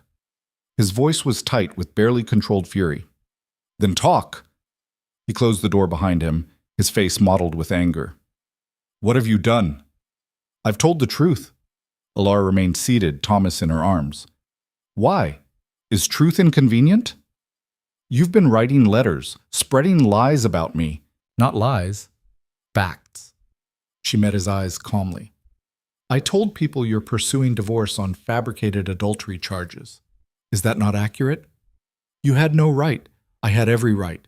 You were building a case in secret, gathering false witnesses, planning to destroy me. Did you think I'd just accept it quietly?" Cedric's hands clenched into fists. "You've embarrassed me, made me look like a villain to half of London." "You are a villain." The words came out flat and certain. "You married me for convenience, treated me like livestock, and now you're trying to steal my child and ruin my reputation. What would you call that?" "I would call it my legal right as your husband." "Then perhaps your legal rights are wrong." The statement hung between them, radical and dangerous. Cedric stared at her as if she'd sprouted a second head. "You can't actually believe—" "I believe a lot of things you'd find shocking, Cedric. I believe women are people, not property. I believe children deserve mothers who love them, not fathers who see them as chess pieces. And I believe that power used cruelly eventually destroys the person wielding it." Philosophical nonsense. "Is it?" She stood carrying Thomas to his cradle before turning back to face Cedric. "You have everything, wealth, title, legal authority, but you can't make people respect you. You can't force loyalty or affection, and you're discovering that even with all your power, you can't silence an inconvenient truth when enough people decide to listen. Those letters you sent were honest accounts of my situation, nothing more." Her voice was steady. "If honesty embarrasses you, perhaps you should examine your actions rather than my communication of them." Cedric's face had gone from red to white. "Grimsby says we should proceed anyway, that the church court will side with me regardless." "Then let him proceed." Alara's smile was cold. "Let's go to court. Let's put your witnesses on the stand and have them describe these supposed trysts with Mr. Harrison. Let's examine the dates they claim to have witnessed impropriety. I have detailed household logs showing exactly where I was every day. Let's discuss your mistress on Conduit Street and whether maintaining her for 3 years while married suggests you value marital fidelity." She watched him absorb this, saw the calculation happening behind his eyes. "You've been planning this," he said slowly. "I've been surviving. There's a difference. I underestimated you." "Yes." She felt no triumph, only exhaustion. "You did." Cedric moved to the window, his back to her. For a long time, he said nothing. When he finally spoke, his voice was different, smaller, somehow. "What do you want, Alara?" "What I've always wanted, to be treated like a person instead of property. That's not a legal arrangement. That's the only arrangement I'll accept." She moved closer but didn't touch him. "I won't be divorced on false charges. I won't be separated from my son. And I won't pretend anymore that our marriage is something it isn't." "Then what is it?" "Honestly, I don't know. But I know what it's not. It's not a business transaction. It's not ownership. And it's not going to be me silently accepting whatever you decide to do." Cedric turned to face her, and for the first time since she'd known him, he looked lost. "I don't know how to do what you're asking." "Neither do I." The admission cost her, but it was true. "But I know we can't go back to how things were. And if I can't give you what you want, then we'll have a very public, very ugly divorce proceeding, where all of London learns exactly what kind of man you are." She kept her voice level. "Is that what you want?" The silence stretched. Finally, Cedric exhaled. "No." "Then tell Grimsby to withdraw the case." "Just like that?" "Just like that." "And in return?" "In return, I'll stop writing letters. Stop fighting you publicly." She paused. "But I won't stop fighting for myself or for Thomas. That's not negotiable." Cedric studied her for a long moment. "You've changed so much. Sometimes I look at you and can't find any trace of the girl I married. That girl never existed. She was what you wanted to see. And this? He gestured at her, at the room, at the life she'd built. This is real? This is real. He nodded slowly, then moved toward the door, but he paused with his hand on the handle. The Archbishop really ordered an inquiry into the witnesses? He did. How did you? Never mind. A bitter smile crossed his face. I'm learning not to underestimate you. After he left, Alara sank into her chair, shaking with delayed reaction. She'd gambled everything on that confrontation. Her position, her safety, Thomas's future. And somehow, impossibly, she'd won. But the victory felt hollow. Because Cedric was right. She had changed. The girl who'd married him with quiet hopes of eventual affection was gone, burned away by 6 months of isolation and revelation. What remained was harder, clearer, less forgiving. Thomas began to cry, and she lifted him automatically, settling him against her shoulder. His tiny body was warm and solid, his heartbeat rapid against her chest. "We're safe," she whispered. "For now, we're safe." But even as she spoke, she knew it wasn't over. Cedric had backed down, but he hadn't changed. The fundamental problem remained. She was married to a man who'd bought her for breeding purposes and saw no reason to regret it. The next morning brought more letters. Lord Pemberton confirming he'd spoken to the church court officials, raising concerns about witness credibility. Lady Ashworth reporting that several influential women were expressing shock at the Duke's behavior. Mrs. Hartwell writing that she'd personally heard Cedric's crude comments about women at more than one social occasion. The tide was turning, not because Alara was powerful, she wasn't, but because she'd been strategic enough to arm other people with information that served their own interests. Lord Pemberton wanted to establish precedent against false testimony. The society ladies wanted to check ducal arrogance. The Archbishop wanted to protect the church court's reputation. She'd given them all tools to use, and they were using them. By week's end, Grimsby had withdrawn the case, citing insufficient evidence. The church court issued a statement expressing concern about witness reliability in marital proceedings. And London society was buzzing with gossip about the Duke of Vale's failed attempt to divorce his accomplished young wife. Cedric left for London the next day, his face tight with humiliation. "I'll return in a month," he said curtly. "To see my son." "Our son," Alara corrected. He paused, then nodded. "Our son." After his carriage disappeared down the drive, Margaret appeared at Alara's elbow. "You did it," she said quietly. "You actually did it." "Did I?" Alara watched the empty road. "All I did was prevent immediate disaster. The fundamental situation hasn't changed." "Hasn't it? You're still here, still Duchess, still in control of Thornfield and your own son. That's more than most women in your position ever get." She was right, Alara knew. But the victory tasted of ashes, because winning this battle hadn't fixed her marriage. It had just established new terms for their mutual unhappiness. The winter deepened. Thomas grew stronger each day, his eyes focusing, his tiny hands learning to grasp. Alara spent hours with him, memorizing every detail, terrified that each moment might be their last together. But the weeks passed and Cedric didn't return. Instead, letters came. Formal inquiries about Thomas's health, about estate business. Nothing personal, nothing that acknowledged what had passed between them. Then, in late January, a different kind of letter arrived. It was from Catherine, the Dowager Duchess. Alara opened it with trepidation. "Duchess, I hear you won your battle. Well done. But don't mistake winning for resolution. Cedric is my son, and I know him. He's not the villain you've made him, but he's not the hero either. He's a man who was raised to see people as assets and marriage as strategy. Changing that requires more than public embarrassment. It requires him to want to change. I don't know if he's capable of that. But I'll tell you something I learned too late. You can't make someone see you as human if they're determined to see you as a function. Save your strength for battles you can win. Catherine." Alara read it 3 times, feeling the weight of hard-won wisdom in every line. Catherine wasn't offering alliance or sympathy. She was offering truth from someone who'd lived this war and survived it. That night, Alara stood at the window of her chambers, Thomas asleep in his cradle, and looked out at Thornfield's winter-locked grounds. She'd saved this place. made it thrive, proven her worth beyond any reasonable doubt.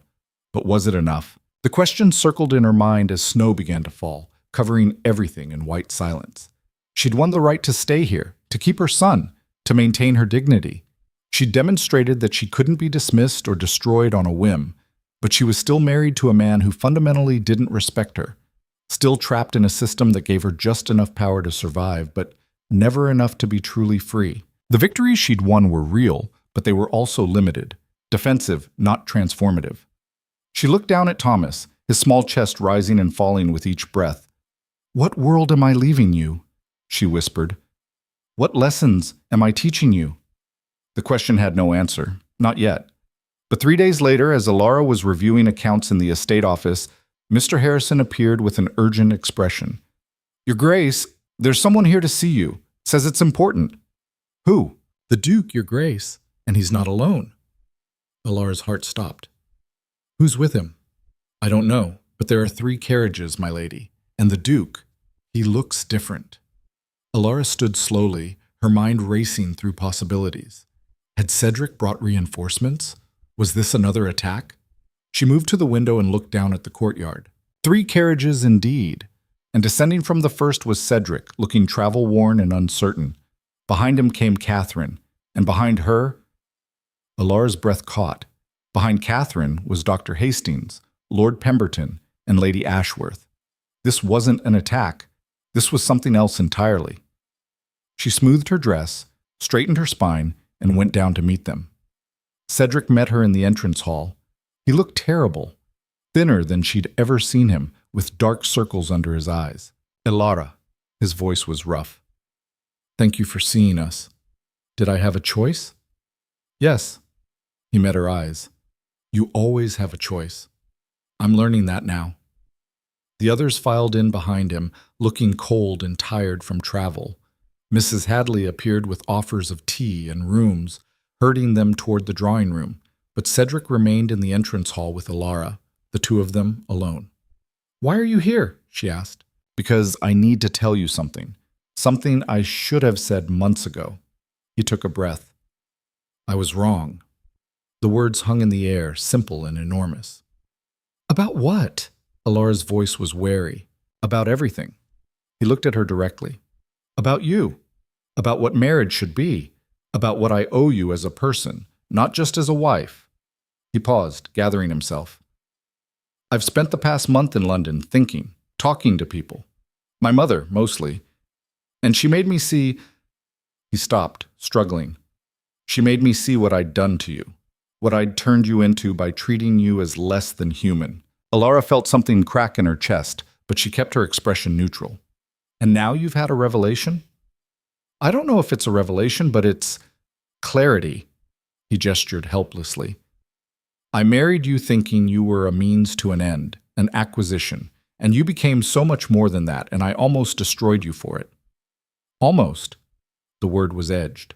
"You saved yourself, I know that, but He swallowed hard. "I want to do better.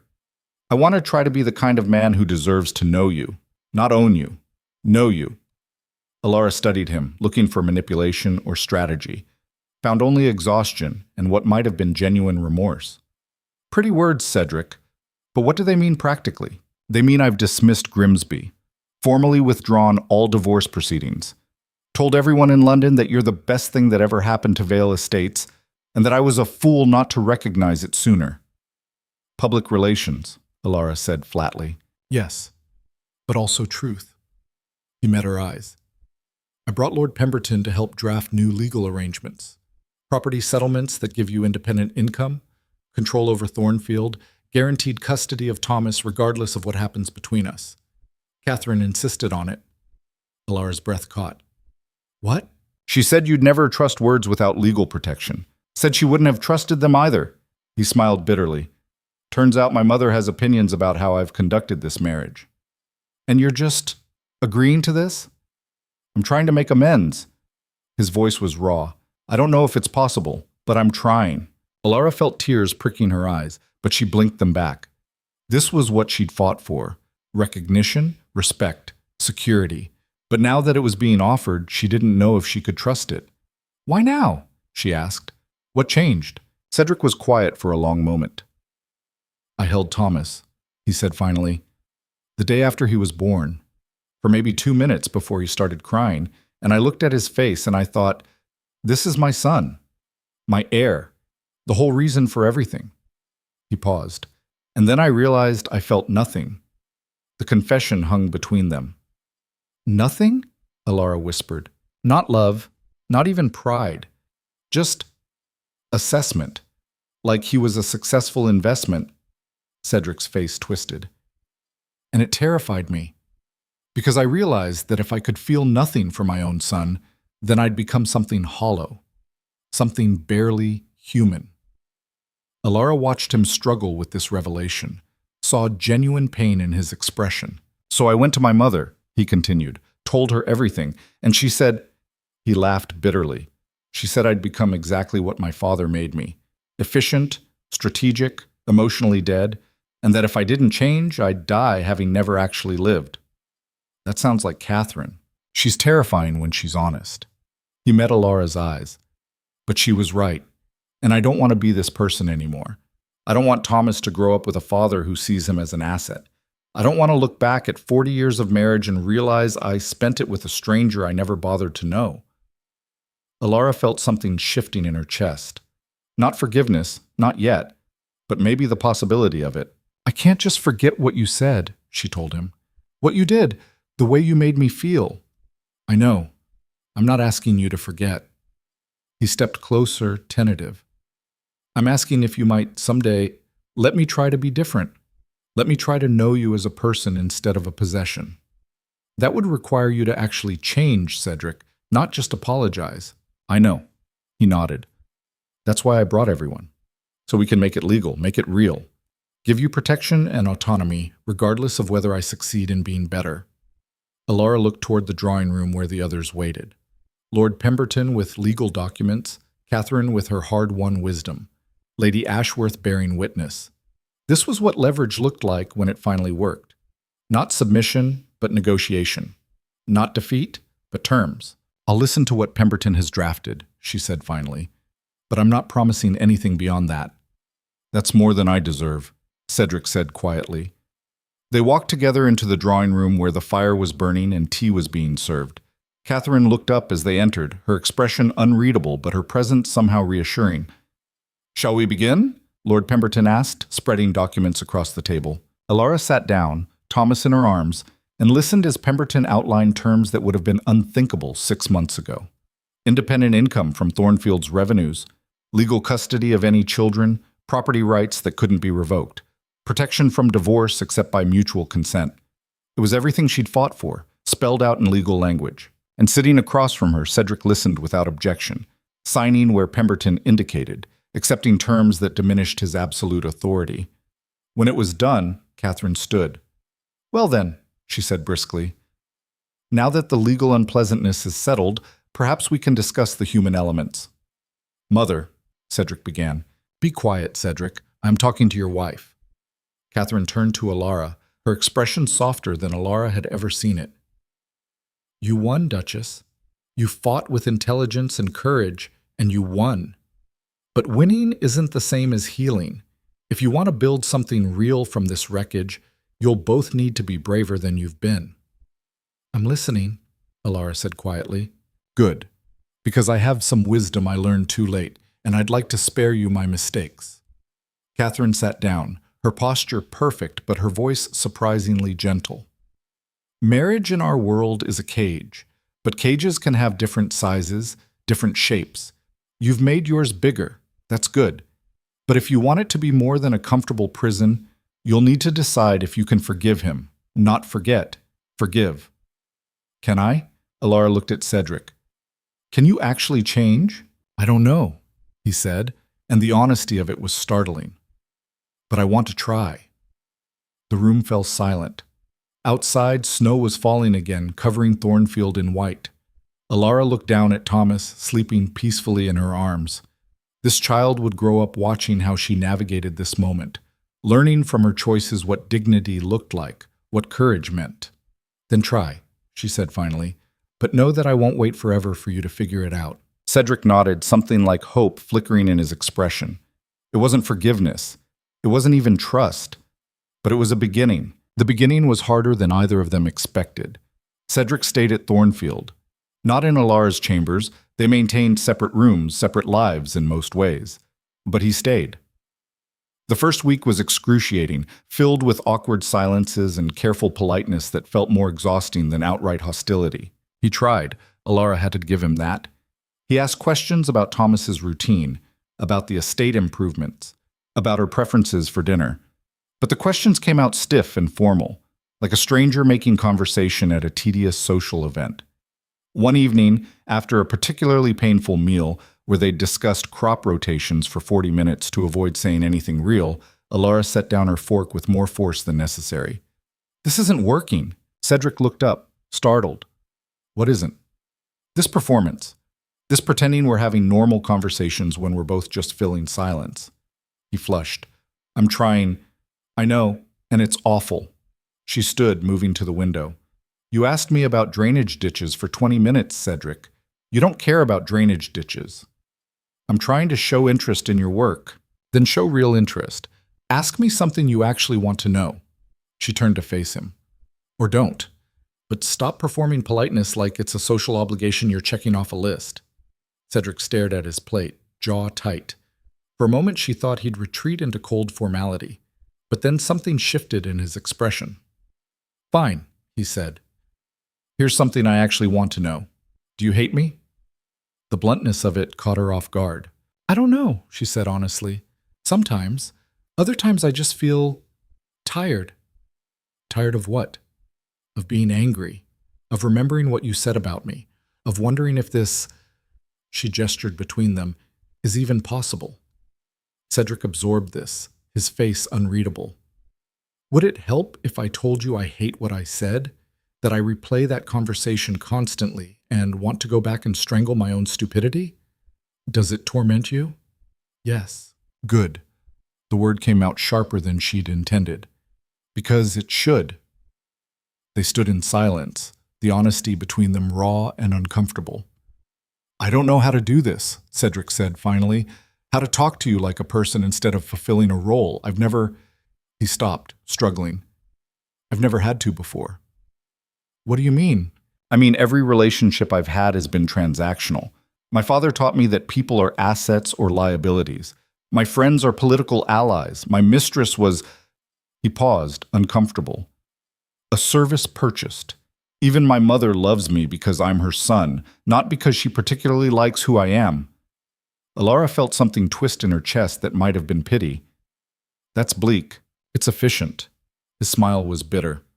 "Or it was, until I married someone who refused to be reduced to a transaction." "So what now?" "Now I don't know." He looked at her directly. "But I'd like to try figuring it out, if you'll let me." Alara studied him, this man who'd hurt her so badly, who was now standing in her drawing room looking lost and uncertain. She didn't trust him, wasn't sure she even liked him, but there was something in his vulnerability that felt genuine. "No more performance," she said. "If you have nothing to say, say nothing. If you want to know something, ask, but don't pretend interest you don't feel." Agreed. "And I get to be honest too, even when it's harsh." "Especially when it's harsh," Cedric said quietly. "I need to hear it." It wasn't much, but it was something. The next day, Cedric asked if he could watch her work. Not participate, just observe. Alara found it unsettling at first having him sit in the estate office while she reviewed accounts and met with tenants. But he kept quiet, just watching, occasionally taking notes. After the third tenant meeting, old Mrs. Greaves complaining about her roof again, Cedric spoke up. "You're good at this." Alara looked up from her ledger. "At what?" "Listening. Making people feel heard even when you can't give them everything they want." He paused. "Mrs. Greaves left happy even though you told her the roof repairs would take another month. Because I explained why and gave her temporary weatherproofing in the meantime." Alara closed the ledger. "People don't just want solutions. They want to feel like they matter." "Is that what I failed to do? Make you feel like you mattered?" The question hung heavy in the air. "You made me feel like inventory," Alara said quietly. like my only value was in what I could produce. Cedric flinched. I'm sorry. Don't apologize again. Apologizing is easy. Changing is hard. Then tell me how to change. I can't tell you how to change, Cedric. I can only tell you what I need. She met his eyes. I need to be seen. Actually seen as a whole person with thoughts and feelings and value beyond my function. Can you do that? I don't know, he said, but I want to try. February brought brutal cold and Thomas's first real smile, a gummy, delighted expression that transformed his tiny face. Alara was holding him when it happened, singing a lullaby her mother used to sing. The smile had hit her like a physical force, love and terror combined. Cedric, she'd called without thinking, come see. He'd appeared in the doorway, wary. What's wrong? Nothing, he smiled. Look, Thomas, where's your smile? She'd made silly faces until Thomas smiled again, and Cedric had moved closer, staring at his son with an expression of wonder. He looks happy, Cedric said softly. He is. He doesn't know yet that the world is complicated. Alara adjusted Thomas in her arms. Do you want to hold him? Cedric had looked terrified. I might do it wrong. There's no wrong way to hold a baby, just support his head. She transferred Thomas carefully, watching Cedric's face as he took his son's weight. The terror didn't leave his expression, but something else joined it, a tentative tenderness. Hello, Thomas, Cedric whispered. Hello. Thomas had studied his father's face with infant seriousness, then yawned hugely. I think he finds you boring, Alara said, and was surprised to hear herself almost teasing. Smart child. Cedric's smile was fragile but real. Takes after his mother. It was a small moment, but it felt like progress. Catherine stayed through February, ostensibly to help with Thomas, but really, Alara suspected, to monitor the situation. She watched Cedric and Alara's interactions with sharp eyes, occasionally offering terse observations. You're both trying too hard, she said one evening after dinner. Authenticity can't be forced. Then what do you suggest? Alara asked. Stop treating this like a negotiation. You're not diplomatic parties working toward a treaty. You're two people who've hurt each other, trying to figure out if there's anything worth salvaging. Catherine's gaze was penetrating. That requires vulnerability, not strategy. Vulnerability is dangerous, Cedric said. Yes, that's why it matters. Catherine stood, preparing to retire. Safe choices create safe relationships. You two don't need safe. You need real. After she left, Alara and Cedric sat in silence. She's terrifying, Cedric said finally. She's honest. Alara poured herself more tea. Do you think she's right? That we're being too strategic? Probably. He leaned back in his chair. But vulnerability with you feels like handing you a weapon. You have every reason to use it. Is that how you see me? As someone waiting to hurt you? No. Yes. I don't know. He rubbed his face. I see you as someone I hurt badly, who has every right to return the favor. It makes it hard to let my guard down. Alara considered this. I could hurt you. I won't pretend I haven't thought about it. That's honest, at least. But I don't want to. The admission surprised her. I don't want revenge, Cedric. I just want... She struggled for words. I want to stop carrying this around, this anger and hurt and constant vigilance. I'm exhausted. So am I. They sat in that shared exhaustion, and somehow it felt more intimate than any careful conversation they'd had. Tell me something real, Alara said. Something you've never told anyone. Cedric was quiet for a long time. I'm afraid I can't love him. Thomas. His voice was barely audible. I look at him, and I feel responsible, protective, but not love, not what you clearly feel. And I'm terrified that means I'm broken somehow. The confession landed between them, vulnerable and honest. Love isn't instant, Alara said carefully. I didn't love him immediately either. I was terrified and in pain and didn't know how to be a mother. The love grew as I learned who he was. But you feel it now. Yes, because I've spent time with him, learned his sounds and his moods, let myself be changed by knowing him. She paused. You can't love what you don't know, Cedric. Maybe start there. Over the following weeks, Cedric tried. Awkwardly, uncertainly, but genuinely. He started spending time with Thomas, holding him during the day, learning to change his napkins, walking the halls with him when he cried at night. Alara watched these fumbling attempts with complicated feelings. One night, she woke to Thomas crying and found Cedric already there, pacing the nursery with their son against his shoulder. "Shh," Cedric was murmuring. "Shh, it's all right. I've got you." Thomas continued wailing, unimpressed. "Am I doing this wrong?" Cedric asked when he noticed Alara in the doorway. "No, he's just upset." She moved closer. "Sometimes they cry for no reason we can fix. You just have to be there." "That seems inefficient." "Babies are inefficient. That's part of the point." She touched Thomas's back gently. "You can't optimize a person, Cedric. You can only know them." Cedric absorbed this, still swaying with Thomas. "I'm starting to see that." Thomas eventually cried himself out and fell asleep against Cedric's chest. Cedric looked down at his son's sleeping face with an expression of wonder and fear combined. "I think I'm beginning to feel it," he said quietly. "Not love yet, but something, like he matters in a way I can't explain." That's a start. March brought thaw and Catherine's departure. The Dowager Duchess prepared to return to London with her usual efficiency, but before she left, she summoned both Cedric and Alara to the library. "I've watched you both these past months," she said without preamble. "You're doing better than I expected, but you're not there yet." "Where is there?" Alara asked. "A real partnership. Right now you're two people cohabiting with varying levels of civility.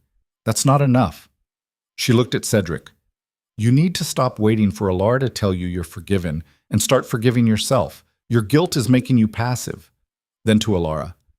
"And you need to decide if you're willing to actually rebuild this marriage or if you're just tolerating it.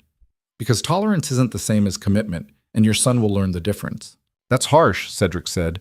"Truth usually is." Catherine gathered her gloves. "You've both done hard things. You fought for autonomy, Alara, and won it. You admitted failure, Cedric, and started changing. But the hardest part is ahead, choosing to build something new instead of just surviving the wreckage of something old." After she left, Alara and Cedric stood in the library, her words hanging between them. "Is she right?" Cedric asked. "Are you just tolerating this?" Alara thought about it honestly. "I don't know. Some days I think there might be something worth building. Other days I remember what you said about me and wonder why I'm bothering. What would make the difference? Time, maybe. Trust. Evidence that you've actually changed, not just that you're trying to change." She met his eyes. "What about you? Are you doing this because you want to or because losing looked worse than staying?" "Both at first." His honesty still surprised her. "But now? I don't know. I'm starting to see glimpses of what this could be. What you could be to me if I let you." "And what's that?" "Someone real. Someone I could actually know instead of just living alongside." He paused. "Is that enough? Is it too late?" "I don't know," Alara said. "But I'm willing to find out." Spring arrived slowly, reluctantly. The Thornfield grounds transformed from winter brown to tentative green. Thomas grew rapidly, his personality emerging, serious and observant like his mother, with occasional flashes of what might become his father's intensity. Alara and Cedric developed a routine that wasn't quite partnership, but wasn't quite cohabitation either. They worked together on estate business, Cedric learning from her while occasionally offering suggestions that were actually useful. They took turns caring for Thomas, developing a shared competence in parenthood. They talked more honestly, argued occasionally, and slowly, carefully, began to build something that resembled friendship. One evening in April, they were in the library together. Alara was reading while Cedric worked on correspondence. Thomas slept in his basket between them, making small snuffling sounds. "Can I ask you something?" Cedric said suddenly. "Always?" "That night at the ball, when you overheard me," he set down his pen. "What did you feel?" Alara closed her book, considering. Devastated at first, then angry, then something colder, like I'd been slapped awake and could finally see clearly. "See what?" "That I'd been trying to earn something that was never available. Your respect, your affection. I'd been performing adequacy, hoping it would eventually be enough." She met his eyes. "Hearing you reduce me to breeding stock made me realize I'd been complicit in my own diminishment." Cedric absorbed this, pain clear on his face. I did that to you. Yes, but I let you. She leaned forward. That's what I learned, Cedric. That I'd made myself small and called it virtue. That I'd accepted scraps and called it marriage. Your cruelty woke me up to my own cowardice. You're not a coward. I was.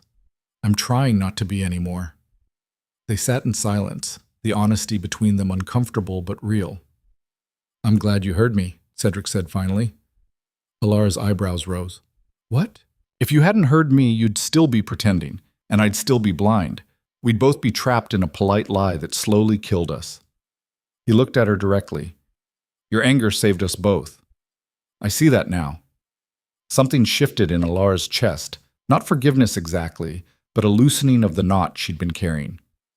That might be the most insightful thing you've ever said to me. Don't sound so surprised. I'll try. She smiled slightly. But you've set a low bar. He laughed, actual, genuine laughter, and Alara found herself laughing too. It felt strange and fragile and surprisingly good. In May, they took Thomas outside for the first time. The gardens were blooming, spring flowers everywhere. Alara carried him through the paths while Cedric walked beside them, pointing out things. Those are roses. Your mother loves them. And those, I don't know what those are. Peonies, Alara supplied. My mother planted them years ago. Your mother was here? Once, before she died. She came with my father to visit the previous duke. I was 10. Alara touched the peony blossoms gently. She told me someday I might live somewhere beautiful like this. I thought she was being fanciful. Was she happy? Your mother? Alara considered the question. I don't think so. But she was kind and gentle and tried to make the best of things. She looked at Cedric. I don't want to just make the best of things. I want better than that. So do I. Thomas grabbed at a flower, missing it completely. They both laughed at his determination. He's going to be trouble, Cedric said. Absolutely. Alara kissed Thomas's head. I can't wait. Walking back toward the house, Cedric spoke again. I want to ask you something, but I'm afraid of the answer. Ask anyway. Do you think you could ever love me? Alara stopped walking, considering the question seriously. I don't know. I loved an idea of you once, the man I hoped you might be. But I don't know if I can love the real you. That's fair. But, she continued, I think I could like you, respect you even. Maybe that's a better foundation than love anyway. It's not very romantic. No. But it's honest. She shifted Thomas to her other hip. And I'd rather have honest than romantic. Cedric nodded slowly. Then that's what we'll build. Something honest. Summer arrived in full force. The estate thrived under their combined management. Alara's attention to detail and Cedric's strategic thinking complemented each other unexpectedly well. They disagreed frequently, but learned to argue productively, both willing to admit when the other had a point. Thomas grew and changed daily. His first laugh came in June, a belly-deep chortle at something Cedric did, some silly face that Alara wouldn't have thought Cedric capable of making. Watching Cedric discover the joy of making his son laugh, Alara felt something warm and complicated blooming in her chest. One evening in July, after putting Thomas to bed, they sat on the terrace together. The sun was setting, painting everything gold. I have something to tell you, Cedric said. Alara tensed instinctively. What? I've been thinking about London, about going back. He held up a hand before she could speak. Not to stay, but there are business matters I need to handle, social obligations I've been neglecting. I should go for a few weeks. All right. I want you to come with me. Alara stared at him. What? I want you and Thomas to come to London, stay at the townhouse, be seen in society together. He met her eyes. I want people to see what I see, that you're remarkable, and I'm fortunate, and our marriage is stronger than the gossip suggested. Is it? Alara asked quietly. Stronger than the gossip? I think it might be. Different than they imagined, certainly, but real. He paused. Unless you don't want to come. Alara thought about London, the site of her humiliation and her wedding and that terrible ball. Part of her wanted to refuse, to stay safe at Thornfield, but safety wasn't the point anymore. I'll come, she said, but on one condition. Name it. No performance, no pretending we're something we're not.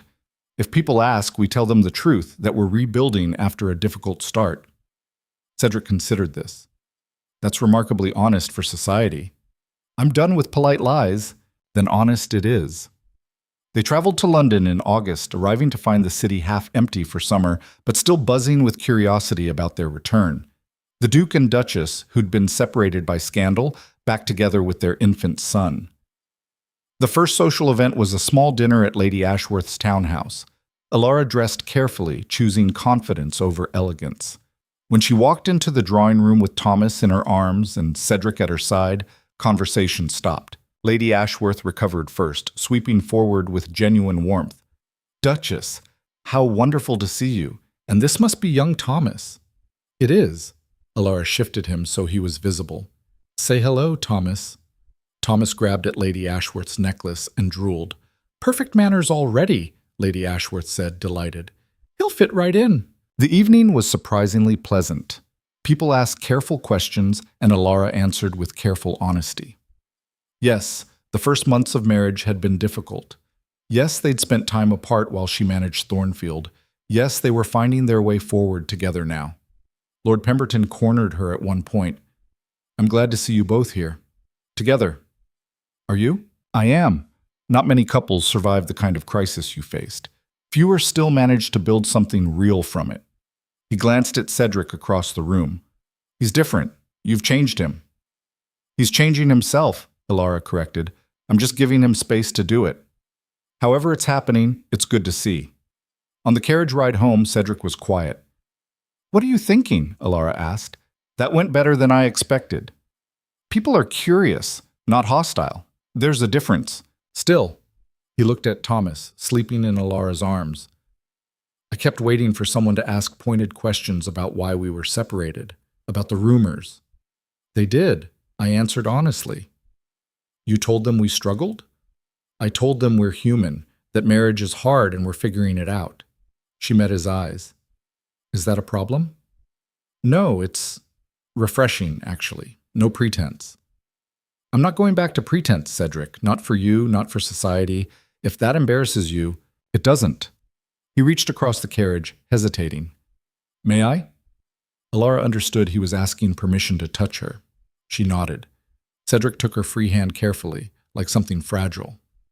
"Thank you for coming to London, for standing beside me when you didn't have to." "I didn't do it for you, I did it for me." But she didn't pull her hand away. They sat like that for the rest of the ride. Hands linked, Thomas between them, something tentative but real forming in the space where performance used to be. The London season ended and they returned to Thornfield in September. The estate felt like coming home in a way the London townhouse never had. Alara walked through the restored gardens with a sense of pride and ownership that had nothing to do with legal documents. Cedric found her there one evening, watching the sunset. "Can I join you?" "It's your estate too." "That's not what I meant." He sat on the bench beside her, careful to leave space. "Can I join your life?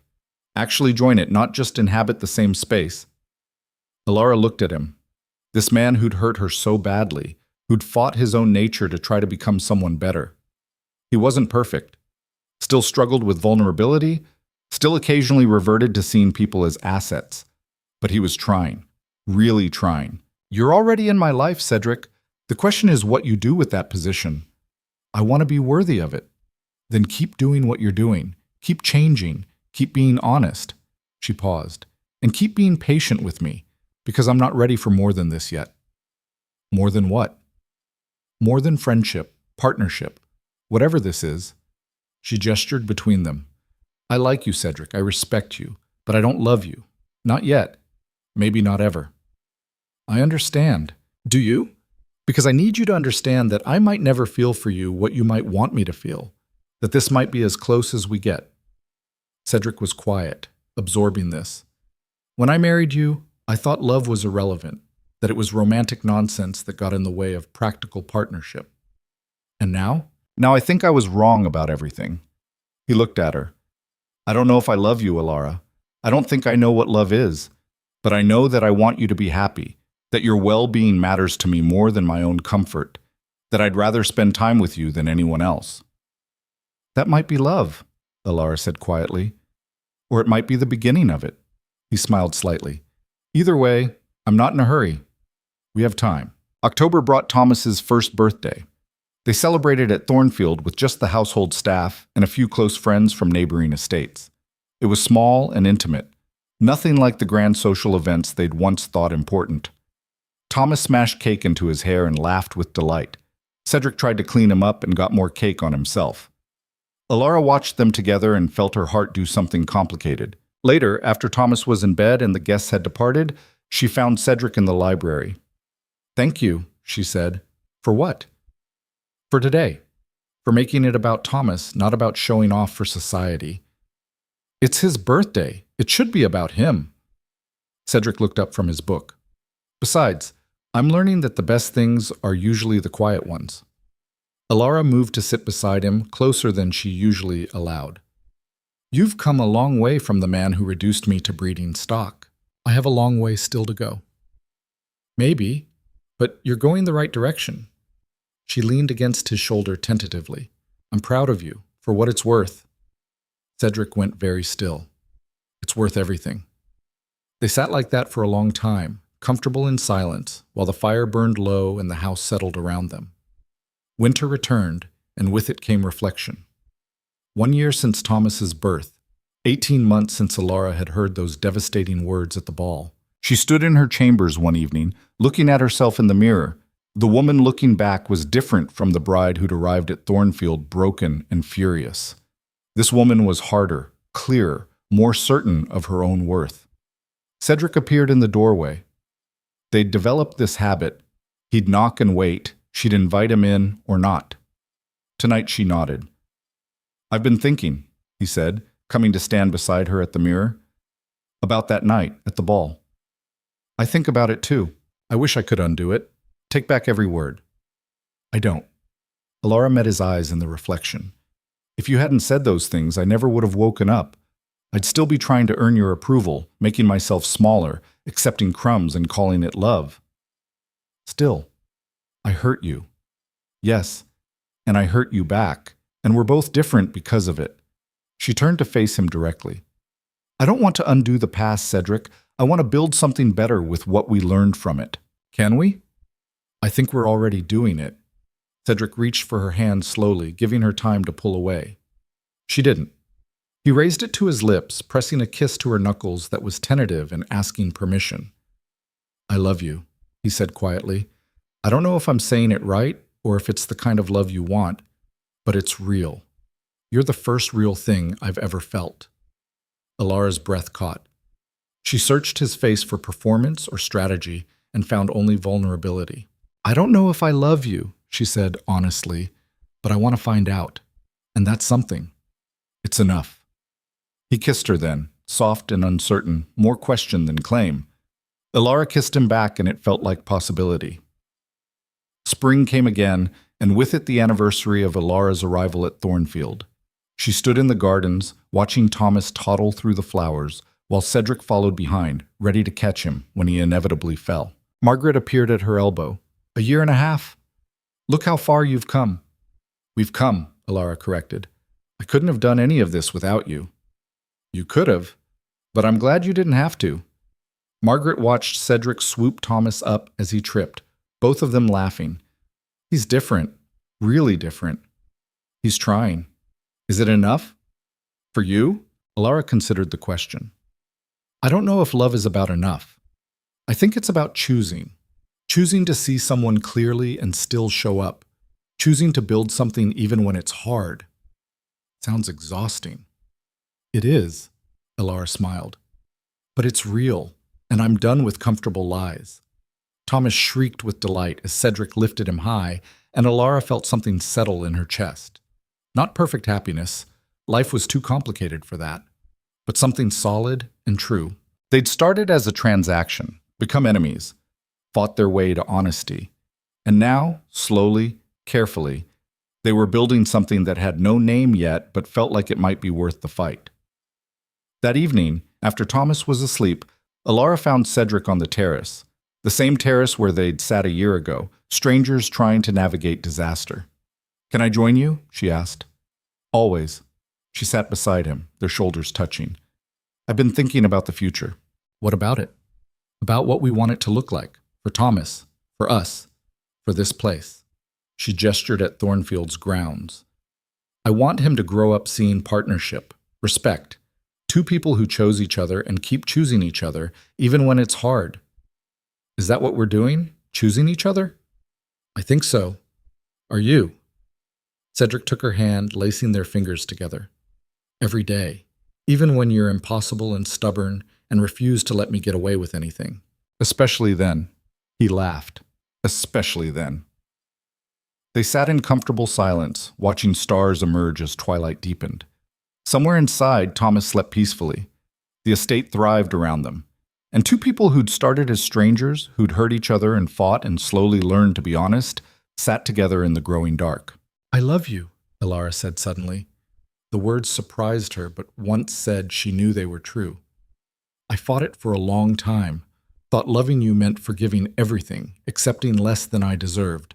But it doesn't. It just means I see you, all of you, the good and the broken, and I choose to stay anyway. Cedric's eyes were bright with tears. Say it again. I love you, and I'm choosing you, and I'm still going to be impossible and stubborn. I'm counting on it. He pulled her close, and she went willingly. I love you too. And I'm going to spend the rest of my life proving I'm worthy of that. You already are. You became worthy the day you admitted you weren't. They kissed under the stars, and it felt like beginning and arrival combined. Inside Thornfield's walls in the nursery, Thomas slept peacefully. He would grow up in this place his mother had transformed, raised by parents who'd learned the hard way that love wasn't transaction or performance or pretense. It was choice and honesty, and showing up even when it hurt. The story that began with a woman overhearing her own diminishment had become something else entirely, a story of survival and courage and two people learning that the hardest thing to do is also the most worthwhile, being genuinely, vulnerably, impossibly human with another person. Elara Whitcomb had started as adequate breeding stock. She'd become a duchess who knew her worth. And somewhere along the way, she'd become simply Elara, a woman who'd fought for her autonomy and built a life worth living. That was enough, more than enough. That was everything.